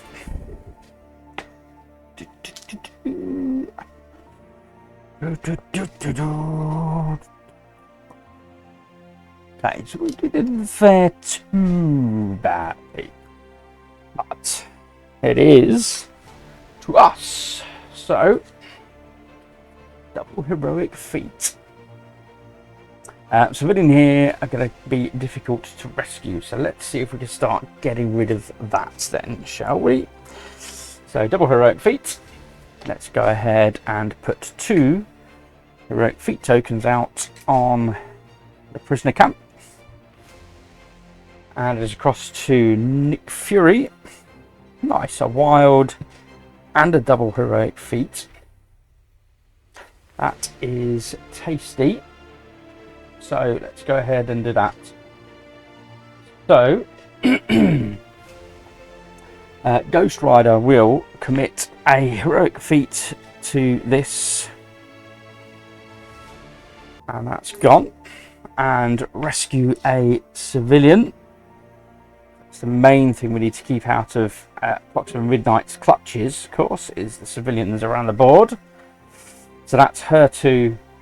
And then Nick Fury has a wild and 2 heroic feat. So let's go ahead, and the other prisoner camp is over there. What's the most important? Okay, we'll just do it as we come. So we'll do a heroic feat here. We'll use the wild to move and do a heroic feat. Do I want to do that? Or do I want to do... Yeah, no, that's it. I don't need to worry about the swapping a card because there isn't any cards in the storyline. Okay, back to Ghost Spider then. Oh, apologies. Drawn 2 cards stuck together. Okay, single move. Move and a heroic feat, and we've got a wild in the storyline. Let's go ahead with a move and a heroic feat. The wild in the storyline. So she'll come down to Asgard and do a heroic feat here. And so that's a move and heroic feat, and then the wild will start to take care of this tactical support. Hopefully not be punished for that. We'll find out soon enough. Okay, it's back to Proxima Midnight, and she will stay where she is and do cleansing. Discard all civilians in both adjacent locations that we've just cleared. Heroes in those locations may take 1 damage each civilian that they want to keep, and we cleared all the civilians, so she does nothing this turn. Phew, good for us. So we're back to Nick Fury. Now he has got his double wild. Let's have a quick look at the board. So we could do with maybe defeating a couple of thugs. We do still need to get across to here in order to start clearing that. So I think as it's going to be a double Nick Fury turn, let's get across to there. So let's do a double wild. So we've got a move and a heroic feat in the storyline from Ghost Spider. So we'll do a move and a heroic feat. And then for the double wild, we'll do a move and a heroic feat. My primary concern right now is I want to avoid her getting these civilians, because that's how she's pushing up that villainous plot. So that is done for Nick. It is back to Ghost Spider, who got an attack. She has got a double wild though. Not so bothered about the attack for now.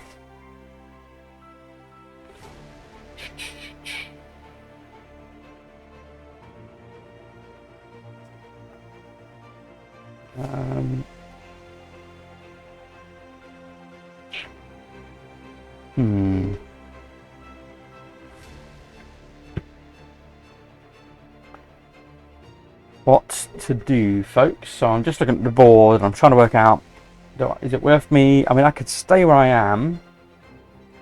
Double wild. Not too bothered about. Tactical support. Who in this location suffer extra damage when they take damage? We cleared one of these. Where's my threat token? Okay, that's fine. Let's go ahead with the web dancer. It's better than anything else that we've got in hand. So she'll use the double wild to clear this threat token.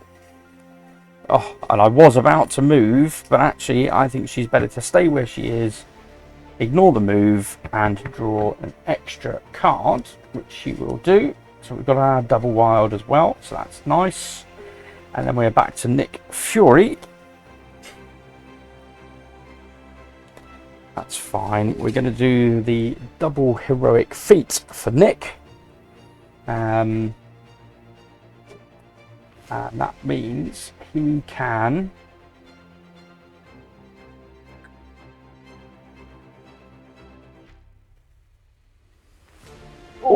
he couldn't have rescued that civilian from there. Apologies, because of course it's got the prisoner thing there. Apologies, folks. I'll just undo that and he'll put one of those there instead. That's fine. So it means he will now clear that with the two heroic feats that he has.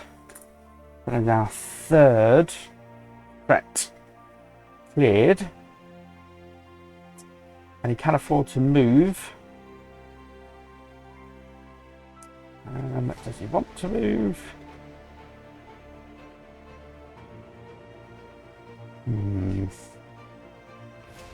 I discard an action token. Don't have any action tokens.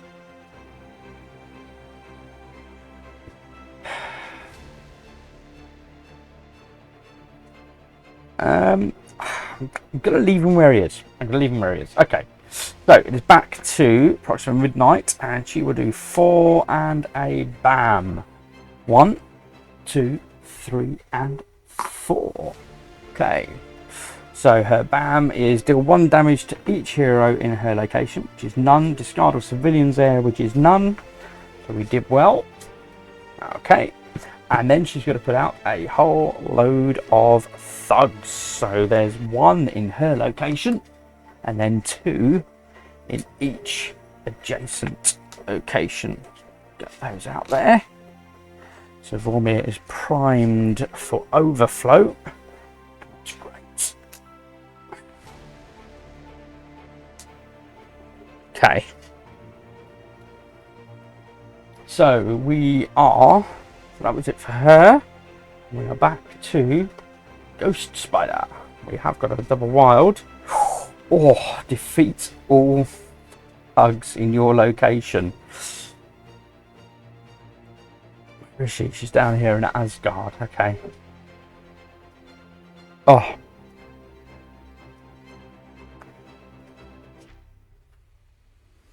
Okay, so we're going to do our double wild and we're going to move into position in order to clear that, because Nick Fury can clear where he is with that double wild as well. So double wild means she gets to move 1 and 2 over to Vormir. Okay, and we are then over to Nick, who draws a single attack. Do I want to do a single attack? Do I want to do a wild? Just thinking, do I do that instead? It's just... Oh...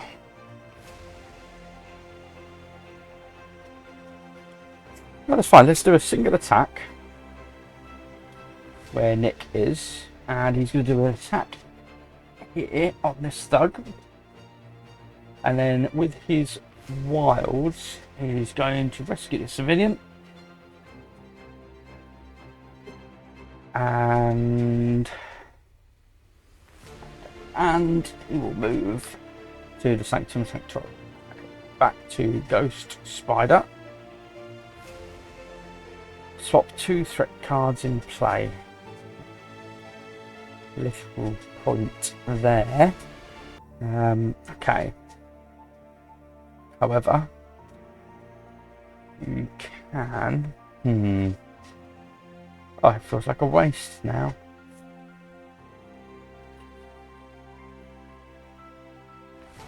We could do that, but then we're throwing away 2 attacks, right?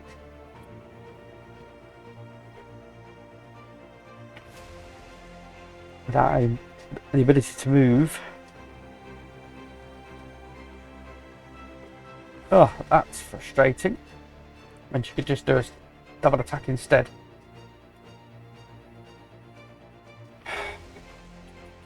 What to do, what to do. Ah, stuff it. We'll do the acrobatic fighting. It's another attack in the storyline.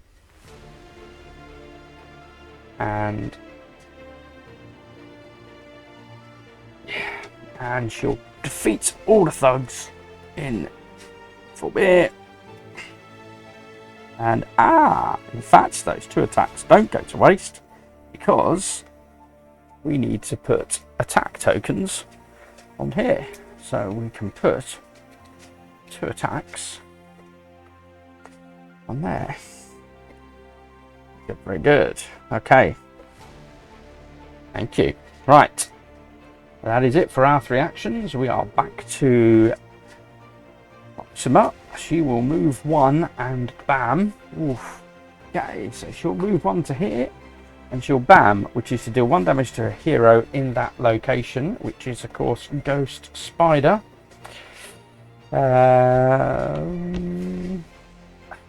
Just need more stuff. Okay, that's fine. We're going to put the attack back on the bottom for now. We'll keep the heroic feat. But that's her taking damage. Discard all civilians there. There are none. So we did a good job there.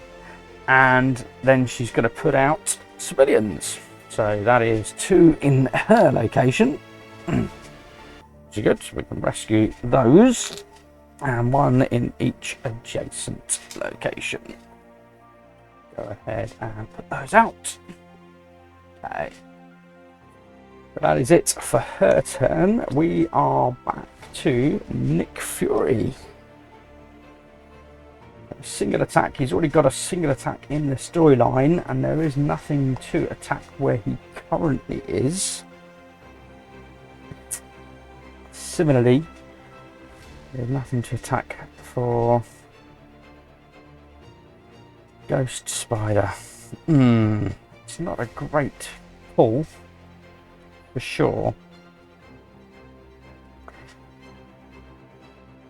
Therefore, I'm wondering instead, am I better to... I could amalgamate everyone over to Asgard, that we could heal up. But it takes us away from where the action is, and we need to keep on top of the action, particularly those civilians.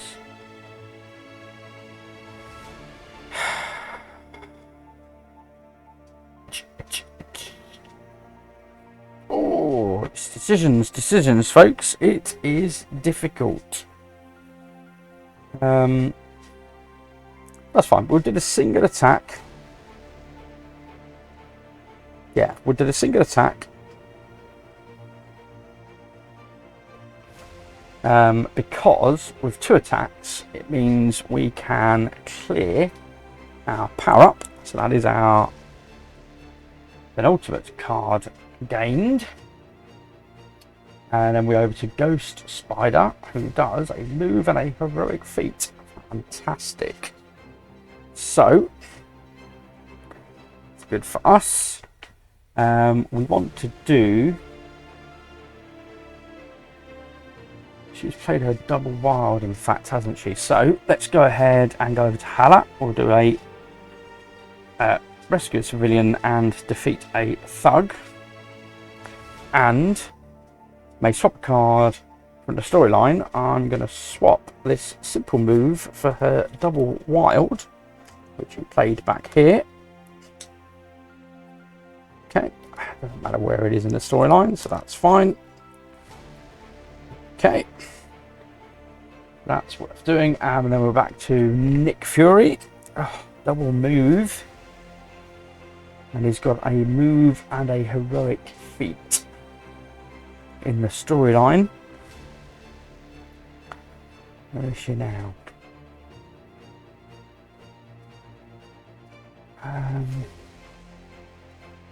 Move and heroic feat's good for Nick. Is it worth us doing a wild as well? And engaging the double move, I think. So, we're going to make Spider-Gwen, Ghost Spider, move across to Nidavellir, so that's her double move from Nick. And Nick will do a heroic feat there and rescue that civilian. And then also with the wild, do a heroic feat to start clearing that. And then he's going to move to Asgard to draw a card and heal. So we'll go ahead and draw a card. It's a single heroic feat. So that is it for our heroes. We are back to Proxima Midnight. So she's going to stay where she is and bam, which does nothing. And then she's going to put out civilians. So that's 1 in her location and 2 either side. Now, this is going to create an overflow there, but not on the other side. So we'll go ahead and do that. And then we'll remind ourselves what happens in the event of overflow. If 1 or more thugs can't be added, but that's not the case here. So if a civilian can't be added, increase the slaughter track by 1 for each civilian. So thankfully it's just the 1. So we'll go ahead and increase her slaughter track. So she stayed where she was. It is now back to Ghost Spider. And we've got 1 more turn. Oh, this isn't going to happen, is it? I think he's going to gain another Infinity Stone here, folks. So, we've got the double wild or the heroic feat. What else do we need to do?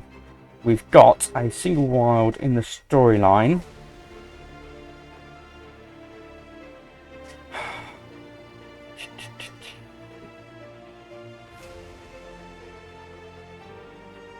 Okay, so I think we're going to do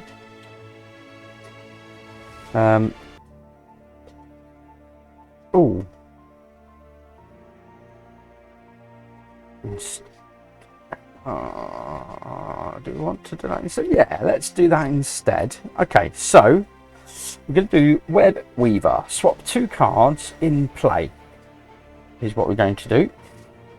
So we're going to swap the Masterful. Oops. We're going to swap the Masterful Fighter that has no tokens on it for the Tactical Sport that has 1 token on it. And then we're going to do the Wild and the Heroic Feat to clear that threat. So that does mean we have completed that mission. Okay.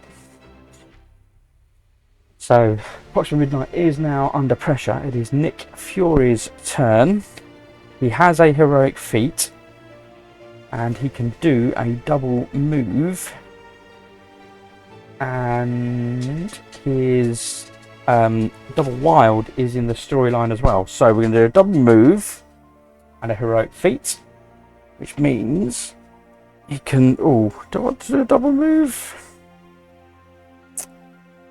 No, I'm going to do a single move. Yeah, I'm going to do a single move and a heroic feat. So I'm going to do a single move to Hala. We'll do a heroic feat, which clears this mission. To pinch the power card from underneath. So that now sits under defeating thugs. There are 3 thugs out there, so we could do it, but we need to defeat Proxima Midnight, ideally. Oh, I didn't even put her health on. She starts with 4 health. 1, 2, 3, 4. Put that on. Okay.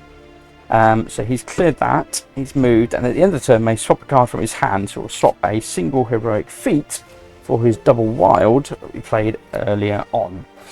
Okay. That is it for us now, because she is under pressure. She's also vulnerable. Let's see what she does. So move to the location with the most civilians. She's at the location with most civilians, so hopefully that works well for us. Discard all civilians there and increase the track by that many. And we're not in that location, so we can't stop it happening. So she will discard all 3. Oof.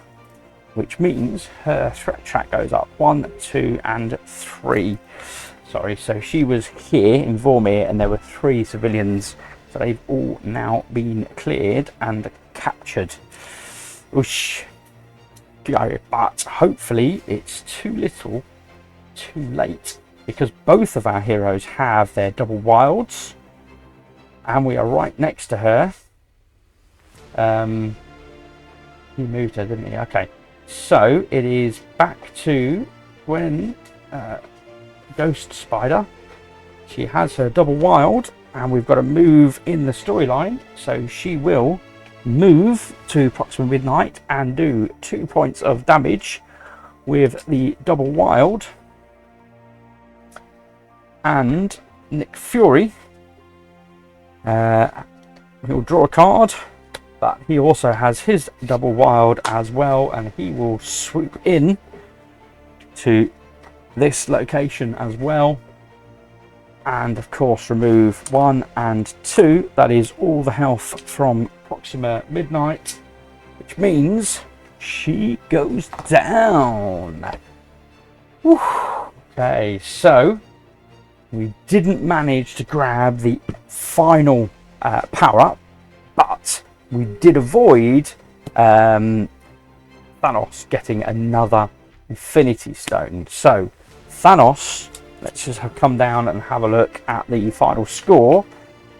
Thanos has 1 Infinity Stone, and unfortunately it's the reality one, so that really is quite crippling. But we managed to accrue 5 power-ups for our final battle. So this, folks, should be very interesting battle. So they come out of there. He didn't glean another 3, so 2 of his children completely failed to gain any Infinity Stones. So 5 Infinity Stones were not gleaned. We did well, I feel. So we've set up as best as we can. Are we going to be able to do it? We will see. I'll see you back at the table shortly, and I'll get it set up for the grand finale. Again, this is it. This is the final battle. Everything. Ultimate Campaign Season 1. Thanos. Oh, it's been a journey, folks. It has been a journey. We have Thanos set up on the board. He has got his 1 Infinity Stone. Boy, is it a kicker.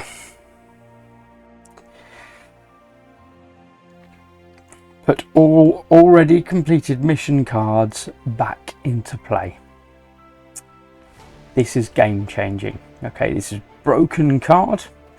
Depending on where this falls in amongst his deck, you know, if we draw that like first turn, excellent, we are in. Okay. If it comes out before we've completed any missions, we're in. Potentially any time after that, we've lost the game. Okay. I don't have ciphering. Yeah, I've got Black Widow's gone. Black Cat's gone.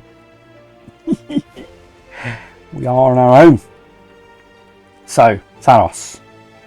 He's there. And of course, Thanos has all his own locations across the board. So we will put out his threats. We go around the board and see all these wonderful new locations. And of course, just hundreds of civilians everywhere, because that is his thing, to wipe out life. So let's have a look at the locations as we put out his threat card. So we've got Avengers Mansion. And it's worth noting we have got here our power-ups as well. So these are all the power-ups that we won. So if we get a double move in the storyline, for example, that gives us a heroic feat. The double attack is a move. Double heroic feat gives us both a move and an attack. And if we've got one of everything, then that's a wild token. Wild tokens do not contribute to this. Any other card that gives you an ability doesn't contribute to this. Any tokens don't contribute to this. This is purely what is on the storyline cards. Okay, so Avengers Mansion, you may draw cards until you have 3 in your hand. That is our healing location. So look, we have Approximate Midnight, and she is coming in with 4 health. So we'll put her 4 health on. So when Thanos bams, she's going to discard all civilians from this location. If there are no civilians here, deal 1 damage to 1 hero anywhere players choose. Okay. I mean, thankfully it's a location with a smaller amount, but that's still a doozy, right? Still a doozy. Okay. Moving on then, we have Titan. You see a lot of civilians over at Titan. End of turn, you may move Thanos to this location. So if you just want to get him there and attack him. And then we have Black Dwarf and his 6 health. Okay, 4, 5, and 6. Oh, cobwebs. And when he bams, he deals 1 damage to each hero in this location. So minimal effect. We might take care of him, we might not. Over there we have Thanos Palace. So 4 civilians, and at the end of your turn you may discard 1 card from your hand to the bottom of your deck to gain 2 attack tokens.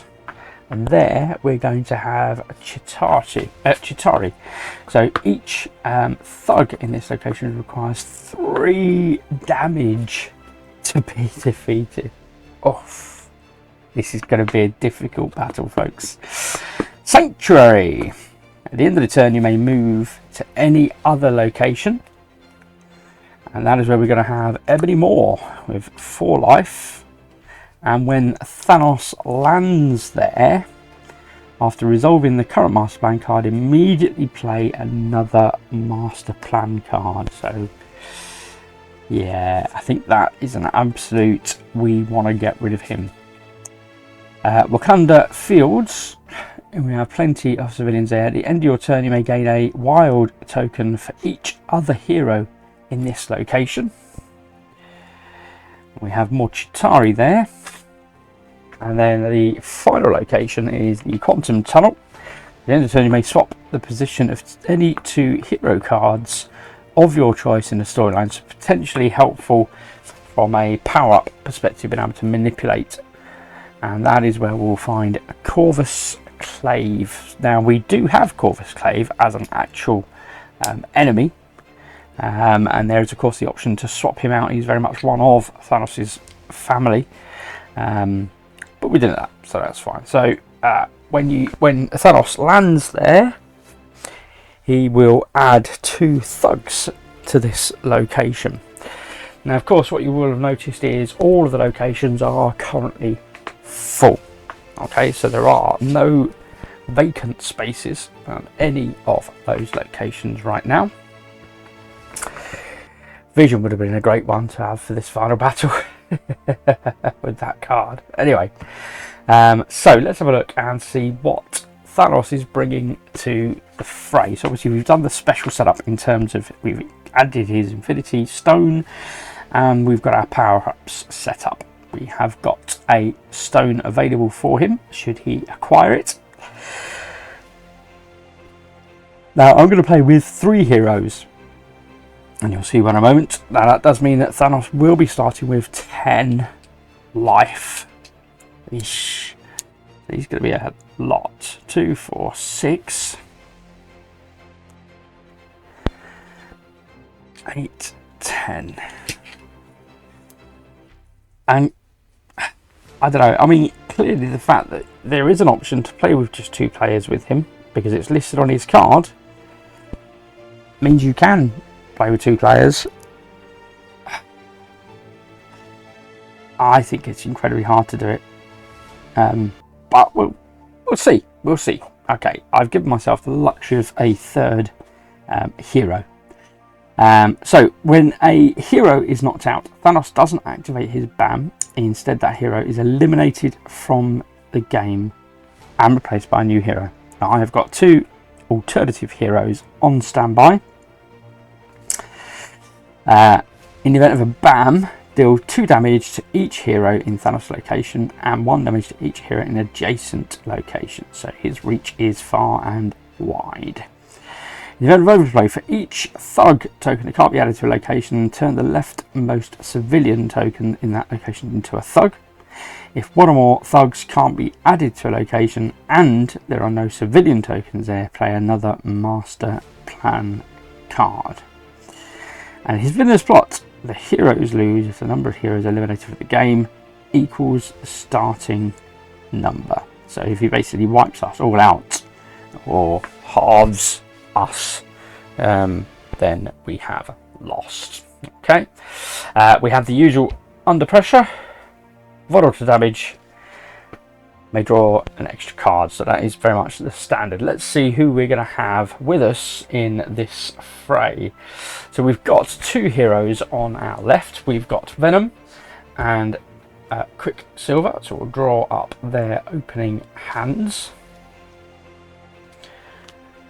Okay, and we'll just do the best we can to squeeze everything on. Okay, so we're going to add double wild straight off the bat. Double speed, can feature 1 thug in each location this turn. Nice. Okay, and then accompanying these 2 we have Blade, who we've not seen before. So draw a card. Double wild, and this is really weird because of the power-ups. It's almost like this is the point you don't want to see those wilds, although they're probably potentially quite good to get out right off the bat. So that is it. We are set up. We are ready to go. I think the primary one we want to get rid of is Ebony Maw. We need to see where Thanos is going to start. 5, which puts him in the Wakanda fields over there. 1, 2, 3, 4, 5, and we will be starting over in Titan with Black Dwarf. Probably the one I'm least bothered about clearing. Now then, I just need to find, whoops, my heroes.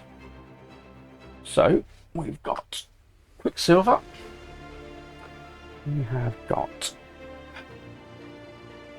Venom, can't miss him, and we've got Blade. I do love Blade. The original Wesley Snipes blade was fantastic. Loved seeing him back in Deadpool. It was great, and I really enjoyed the final, or the finale to the Venom trilogy. Tom Hardy.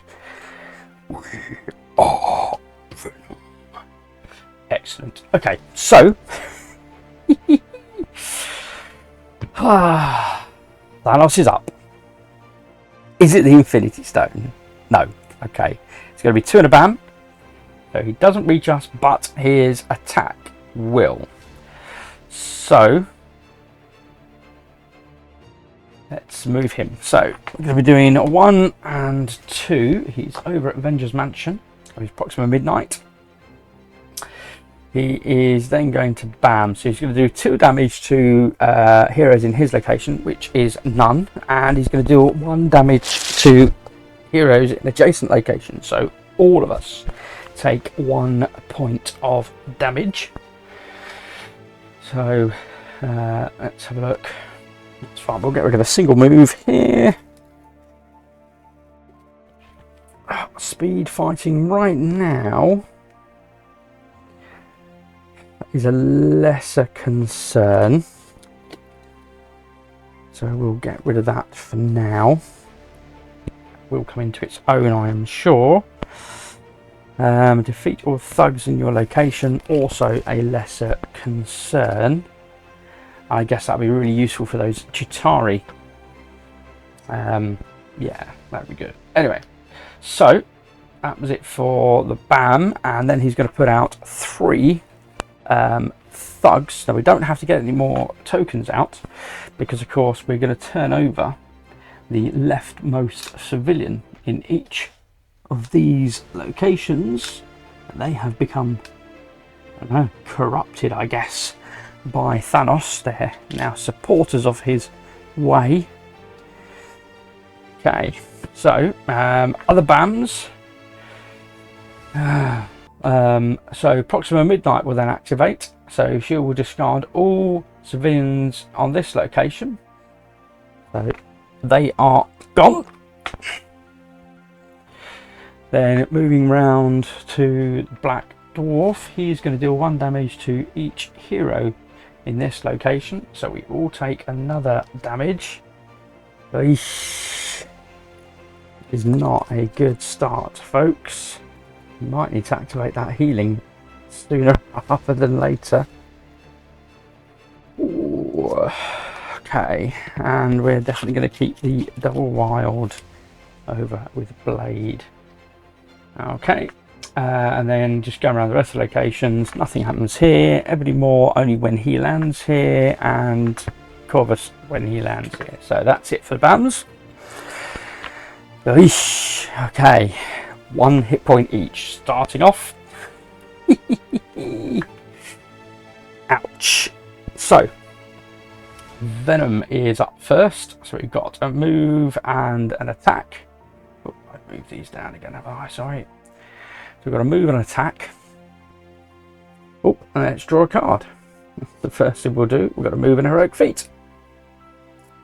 That's fine. I think we want to be focusing on attacking. I think we're going to go with Avengers Mansion. So let's go ahead with that. So we're going to do Avengers Mansion. So he's going to, sorry. So Venom will move to Avengers Mansion. And he's going to do 1 point of damage to Proxima Midnight. Oh, and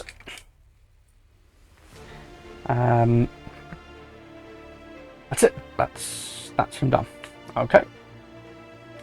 So then one with Quicksilver. Run to the rescue. Now we can do a double movement.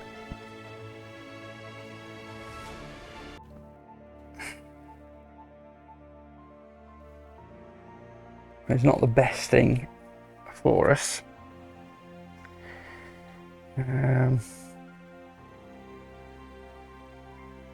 Well, we could run 3 locations, rescuing 3 civilians. That'd be a third of the way towards that mission being cleared. That could potentially be helpful. And who was it we said we wanted to get rid of? Definitely Ebony Moore. You can rescue.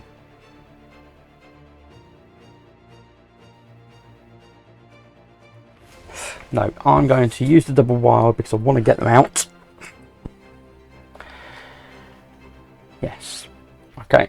And we'll keep hold of the civilian move. So we've got double wild, a move, and an attack.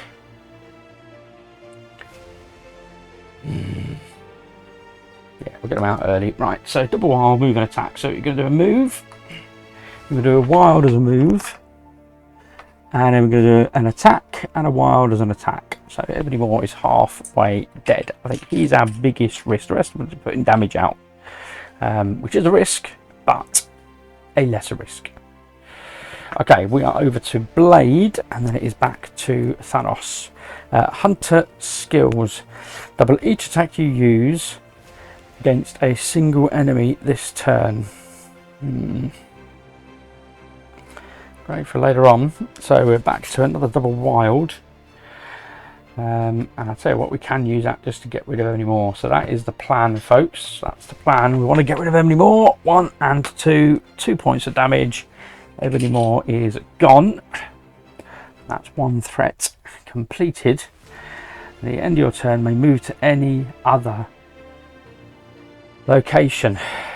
Where do I want to move to? I'm thinking, is it worth moving to Avengers Mansion with a view to clearing our healing spots? I think it's going to be worth doing that. So, got a whole bunch of wilds up there. Not much for power-ups at this stage. It is back to Thanos. And it is 3, no bam, putting out thugs. So 1, 2, and 3. Okay, there's no bam, so no attack, and we're going to have a thug in each of these locations. That's fine. It's fine. Okay, that's it. That is the end of his turn. So we are back to Venom. Single attack. Double wild. Double wild and a single attack would cause 3 points of damage to Proxima Midnight. 1, 2, 3. That would get rid of her. So let's go ahead and do that then. So it's a single attack. And the double wild is 3 points of damage. Proxima Midnight is gone. Okay, I think they are... They were the prime ones, I think, for me, that I kind of identified. Okay, so we've completed 2 threats, and then because he's ending his turn there, he gets to draw until he has 3 cards in hand, so a full replenishment for Venom, so that's good. So we've got a full rota now. Nice. Now Quicksilver isn't there. Let's draw for Quicksilver. Now he has got the ability to enact. Could do a double move. But he's only got a single attack in there. That's fine. Let's go ahead and do the rescue civilians at this stage, I think. So the double move gives us a heroic feat token from our power-up. So you see that's a bit better here. So 2 moves is a heroic feat token. There's nothing else that we've got. So we've got a heroic feat where he is at the moment. So he'll rescue a civilian from there. Oops. Make a right mess of everyone else that's over at the sanctuary. And then he's going to move into here and rescue a civilian. And move into here and rescue a civilian. Although he is potentially then going to take damage. Do I want to do that? Or do I want to go the other way? In fact, do you know what? I'm going to go the other way. So 1 and 2. Because that spot isn't going to cause me damage if Thanos lands there. although he may.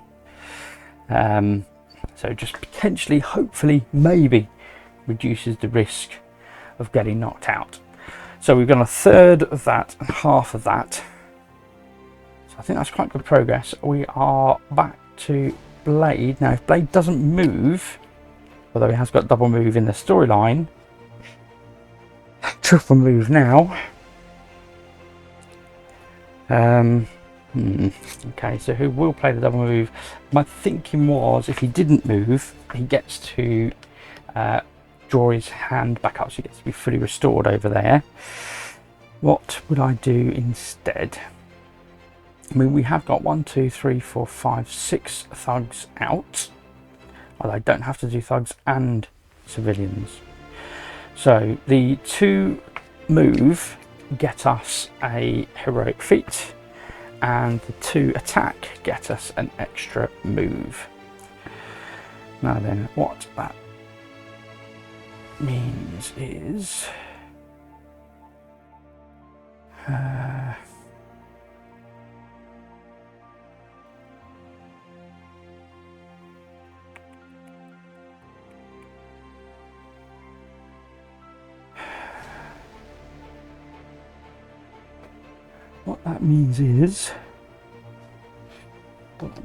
he will do a Blade will do a move over to the quantum tunnel.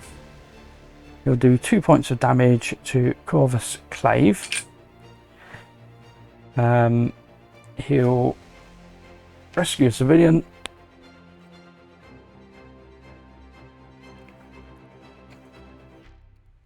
And he'll move back to Avengers Mansion.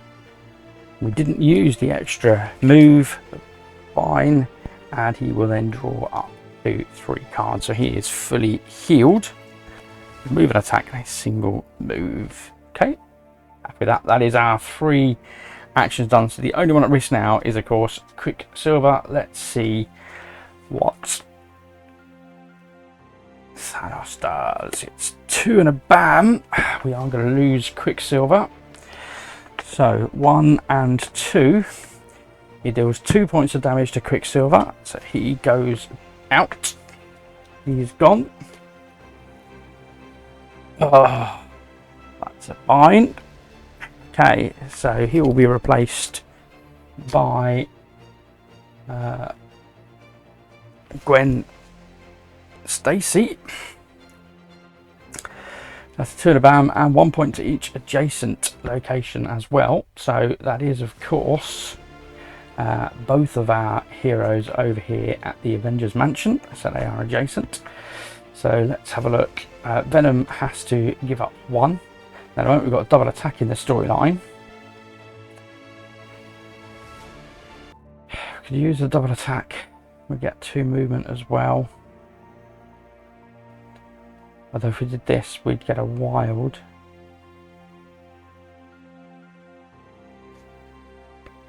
So basically, we've already got a double attack there. I'll chance it and go with that.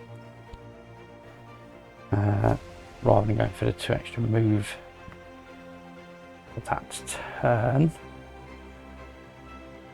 that what I want to do? No, actually, I'm not going to do that. I'm going to keep... Yes, I will keep that one. I'll keep those. Okay. Over to Blade. He'll just get rid of the single move. Fine. Okay. So, that was his BAM. We have to activate the other BAMs. Oh, and when he lands here, Corvus is going to put... Sorry, when he lands over here, Corvus is going to put 2 thugs into this location. So we need to do that as well. 1 to 2. Okay, because there's space to add them. Fine. And then the other BAM effect is, of course, the Black Dwarf. Do 1 damage to heroes in this location. There are none. So we got away with that one. And then finally he's going to put out additional thugs. So for the quantum tunnel, he's going to flip the remaining civilian over to a thug. And then for Wakanda Fields, in fact, Wakanda Fields, he's going to put out a thug because we'd rescued somebody from there. And similarly, at the Avengers Tower, he's going to put out a. Okay. So that is it for Thanos. It is back to Venom first off. He'll draw, gets a single wild. It's fine. We're going to play the double attack. So because we've got double attack and double attack, we'll get 2 movement as well. So we will use one of those movement to skedaddle over to the quantum tunnel and deal 3 points of damage to Corvus. That is the 3rd threat down.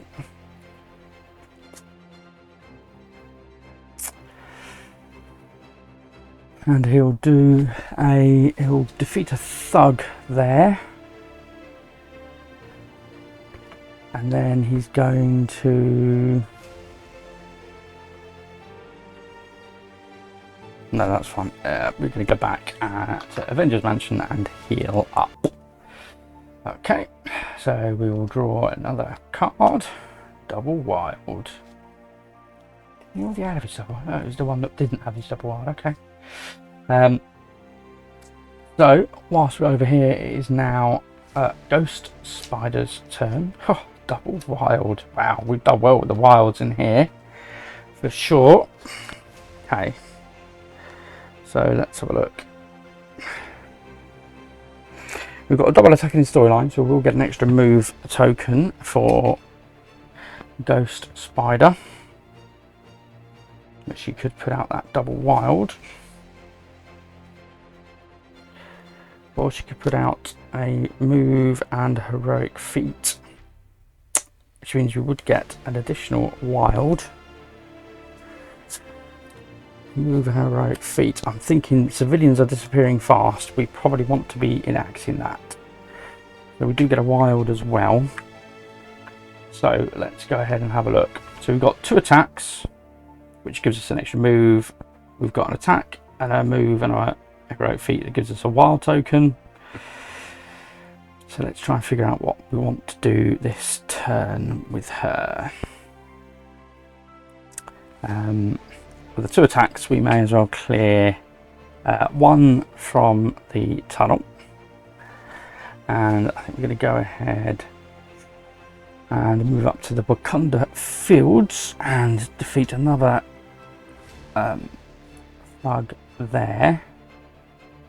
Is that where we want to go? Or do I want to try and start taking out? It's too. In fact, no, I can't defeat a thug there because they're going to cost 3. So that's fine. That makes that decision for me. Therefore, I'll move over to Avengers Mansion and defeat a thug there. That's the 2 attack.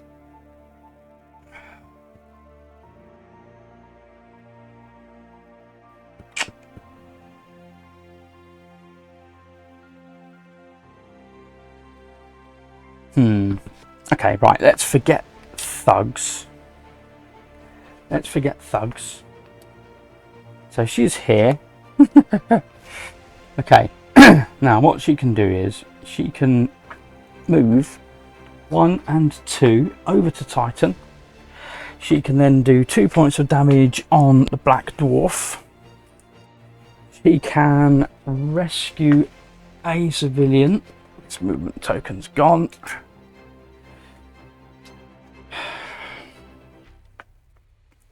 And then the wild she will use to move back. Do I want to do that? No, the wild I'm going to use to draw another. He does 2 and a bam, we're dead. can't afford that. It's fine. That's fine. So the wild token we use to move. That is our 3 actions. It is back to Thanos. It's 3 and the Mad Titan. He heals up and deals 1 damage to each here in his location, which will be none, and there is no bam. 1, 2, 3. He goes back to his palace in a strop. And thankfully, no ill effect. But we do need to defeat him, but we're not there yet. So, it is back to our heroes. At some point I'm going to have to clear missions. Right, Venom will draw. And he's got symbiote enhancement. So it's a single attack going into the storyline, but he also gets a move and attack. And we've got a move and a heroic feat in there, which means we'd also get a wild token as well. So that's quite good, I reckon. I think I might just play that one and hold on to that double wild for now. Let's go ahead and do that. So the move Venom will use to go in with Black Dwarf, and then we're going to use the heroic feat to rescue a civilian. We're going to do 2 attacks on Black Dwarf, so he's just got 2 health left now. And the wild we'll use to rescue another civilian from there. And the extra move, he's going to move back to Avengers Mansion. Okay. I don't know why I placed it over there. Did I not play Blade? Did I miss one of my actions? I must have done. I didn't use Blade. Okay, apologies. Let me go back and play Blade. So he got a move and an attack. So 2 moves and attacks. So he would have played a move and attack, which would have got him a wild.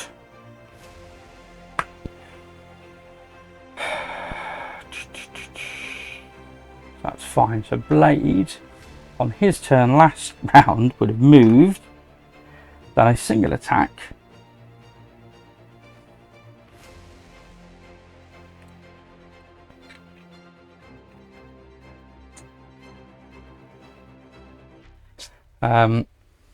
Rescued with a heroic feat. Now he did have an additional heroic feat.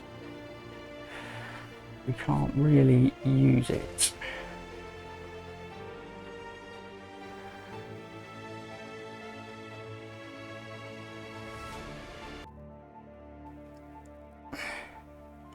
Why am I down a card now? Here. Should have drawn.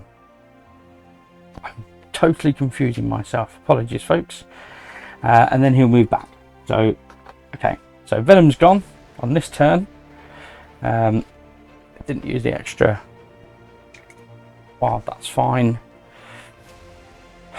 So we need to rescue 1 civilian, and we need to do 1 more point of damage to Black Dwarf, and then we can start attacking Thanos. Whew. And hopefully that Infinity Stone won't come out. If that pulls, we've lost the game, is the deal. Right, so Ghost Spider, because I'm so used to playing 2 characters, is what it is. Right, defeat all thugs in your location and put attack in the storyline. We've already got an attack in the storyline, so she could add a move as well. But we need the civilians.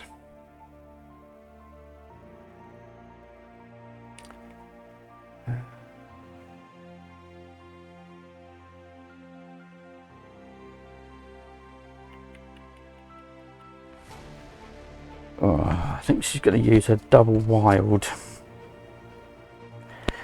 She's going to use a double wild.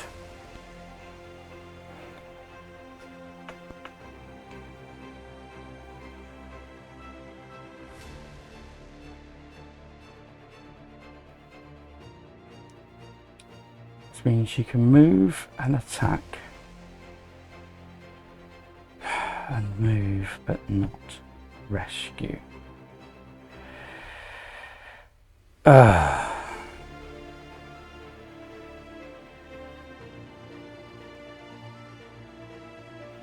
don't really want to move and rescue.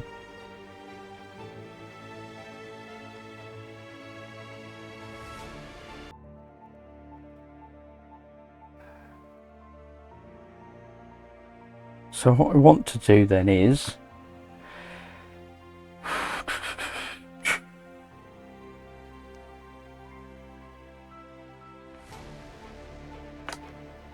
let's try and be a bit strategic and move over to the quantum tunnel. We'll defeat 2 thugs.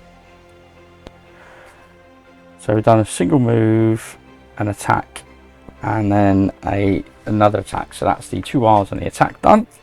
And then we're going to swap. You may swap the position of any 2 hero cards of your choice in the storyline. It doesn't say it has to be out of that hero, it's just any 2 hero cards. So let's just have a look at what we think Blade is going to put down. Now we can't draw, but on basis of what he's currently got,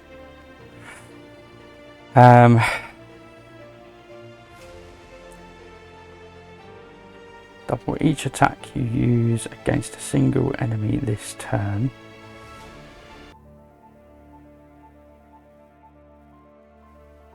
So if I did a move and attack,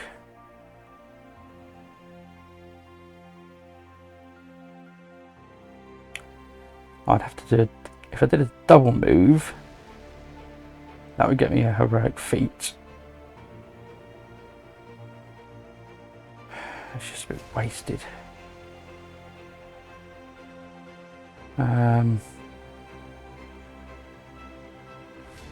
Double move, heroic feat and attack, that's what we need.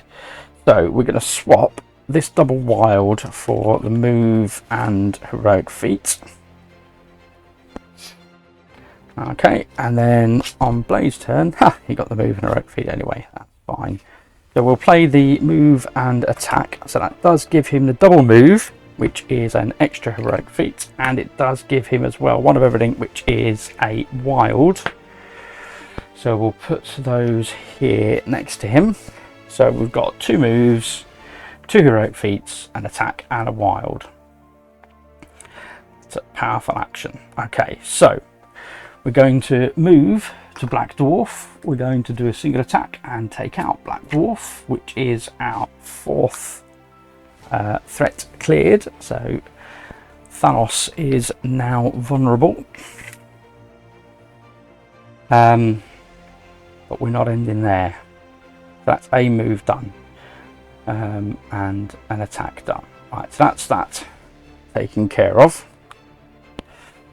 We then can do a move, and we might as well do 2 heroic feats and rescue 2 of those civilians. We only need 1 to, of course, make Thanos vulnerable. And then we have a wild, and we will do the first point of damage on Thanos. Okay, so this is it now. At this point, if that reality stone comes out, we have lost the game, in short. So we held on as long as we could. That is it for our turn. It is back to Thanos. It's not there, it's 2 and a bam. So let's go ahead and see what happens. So 1 and 2 over to the Wakanda fields, and a bam means that Ghost Spider will take a point of damage. We'll get rid of the single move. Defeat all thugs in your location. Are we that bothered about that? Not really. We just need to be attacking now. That's the prime objective now. We need to get him gone. So Thanos Mercy. Discard 1 civilian from Thanos location and from both adjacent locations. Okay, so that's 1 from here and 1 from here. Well, that is it. There's no other bad effects to take care of. Okay. quite a ways away. Right, so that's it for Thanos. We need to absolutely pound him. Unfortunately, we are absolutely miles away. Right, so Venom has got a move and an attack in his line. He can regenerate, draw cards with a move. Not bothered about that. Double attack will give him an extra move. Just thinking, rather than playing the wild, would it be better to play the heroic feat and attack? I mean, the heroic feat's a mute point, right? But it would give him then a wild and... yeah, no, just a wild. Oh no, and 2 attacks as a move as well. So yes, let's go ahead and do that. So we've got a move, 2 attack, and a wild. So we get sorry, and a wild, a heroic feat. So we get a wild and a move token. The 2 attack give us the move, and 1 of everything gives us the wild. Okay. Brain burn, brain burn. So we've got a move on the card, so we'll use, let's go the other way. We'll use that to go over to the quantum tunnel. So that's the move on the card done. We're then going to use a move token to move into Thanos space at Wakanda Fields. And then we could do 3 points of damage and rescue a civilian. So we will do that. That's another 3 points off of Thanos. He's down to 6. Can we do it, folks? Can we do it? It is Ghost Spider up next. Web Dancer. That is not good. Not what we wanted at all. But we can play a single attack when combined with the second attack, although we are only going to get 2 only going to get 2 cards down this turn.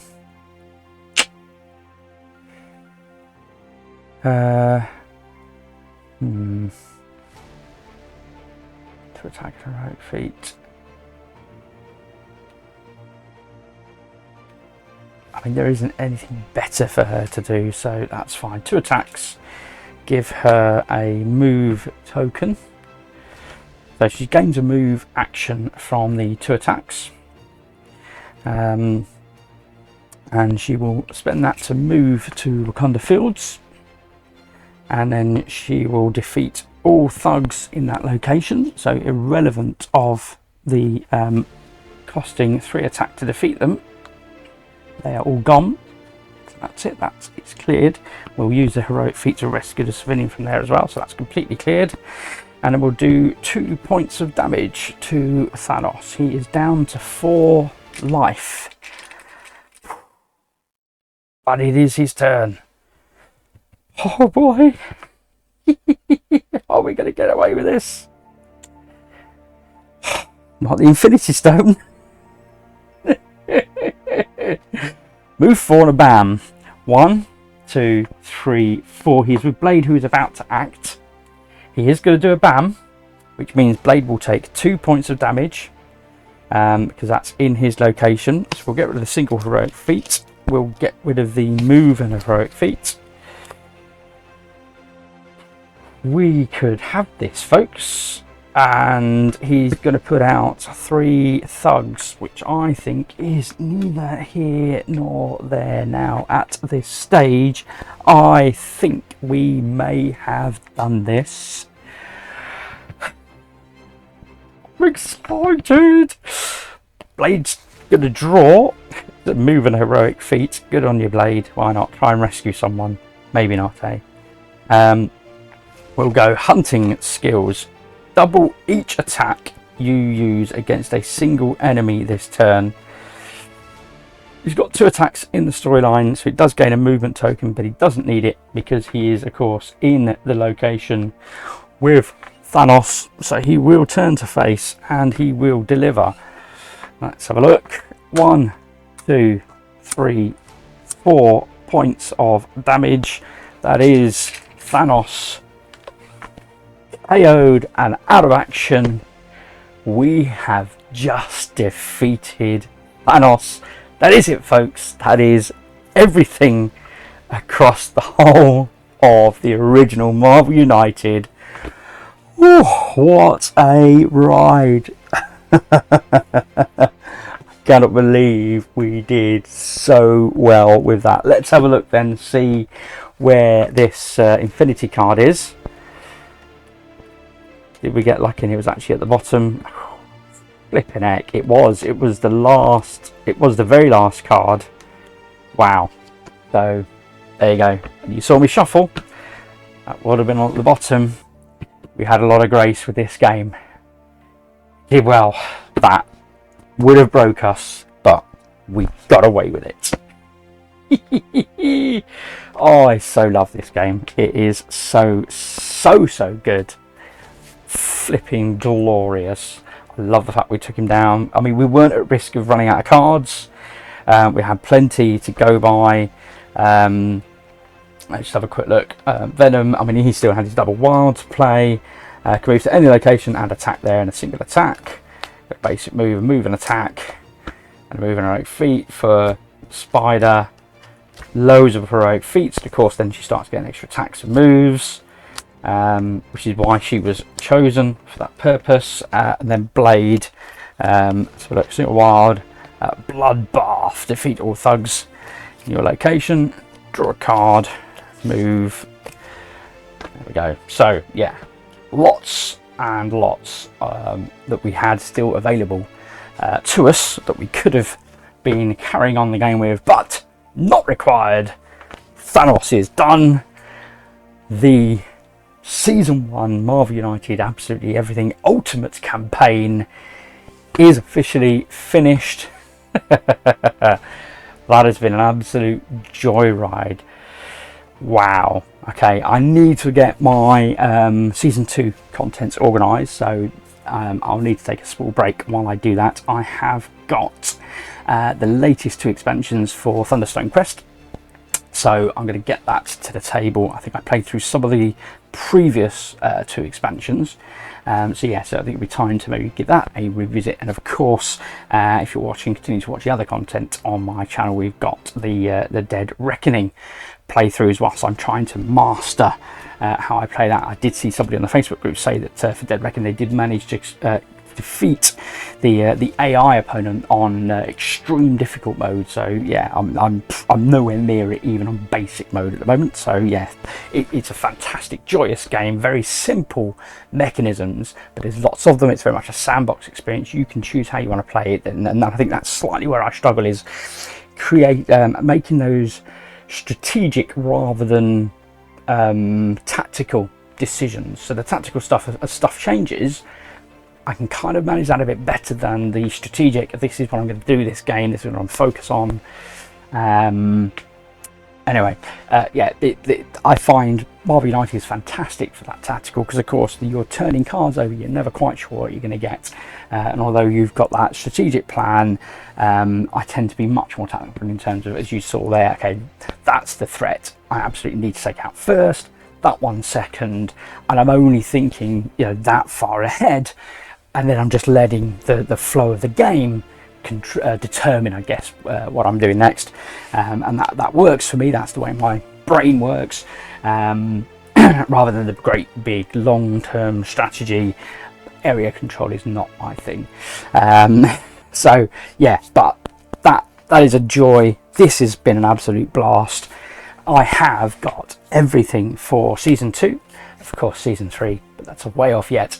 Everything for Season 2, so really looking forward to diving into that, and you'll see even just Season 2 significantly shakes up the game from what we've seen here. Many more aspects in terms of the sort of the setup, special rules. There are heroes and villains that have start cards, predetermined end cards as well, some of them. Yeah, very different. Thoroughly excited and looking forward to digging into that, because I literally have I touched any of it? I don't think I have. I literally was like, I'm determined, I want to play everything Season 1 first, so I get the full experience before venturing into Season 2. And you know what, folks, 46 games in, this has been a pure delight. I've thoroughly enjoyed it. I hope you have. If you have, please, of course, hit that like button. If you want to encourage me to keep making this content, please do hit subscribe. It really does encourage me. Otherwise, as always, to say, folks, thanks for watching. I will see you back at the table soon. Ta-ta for now.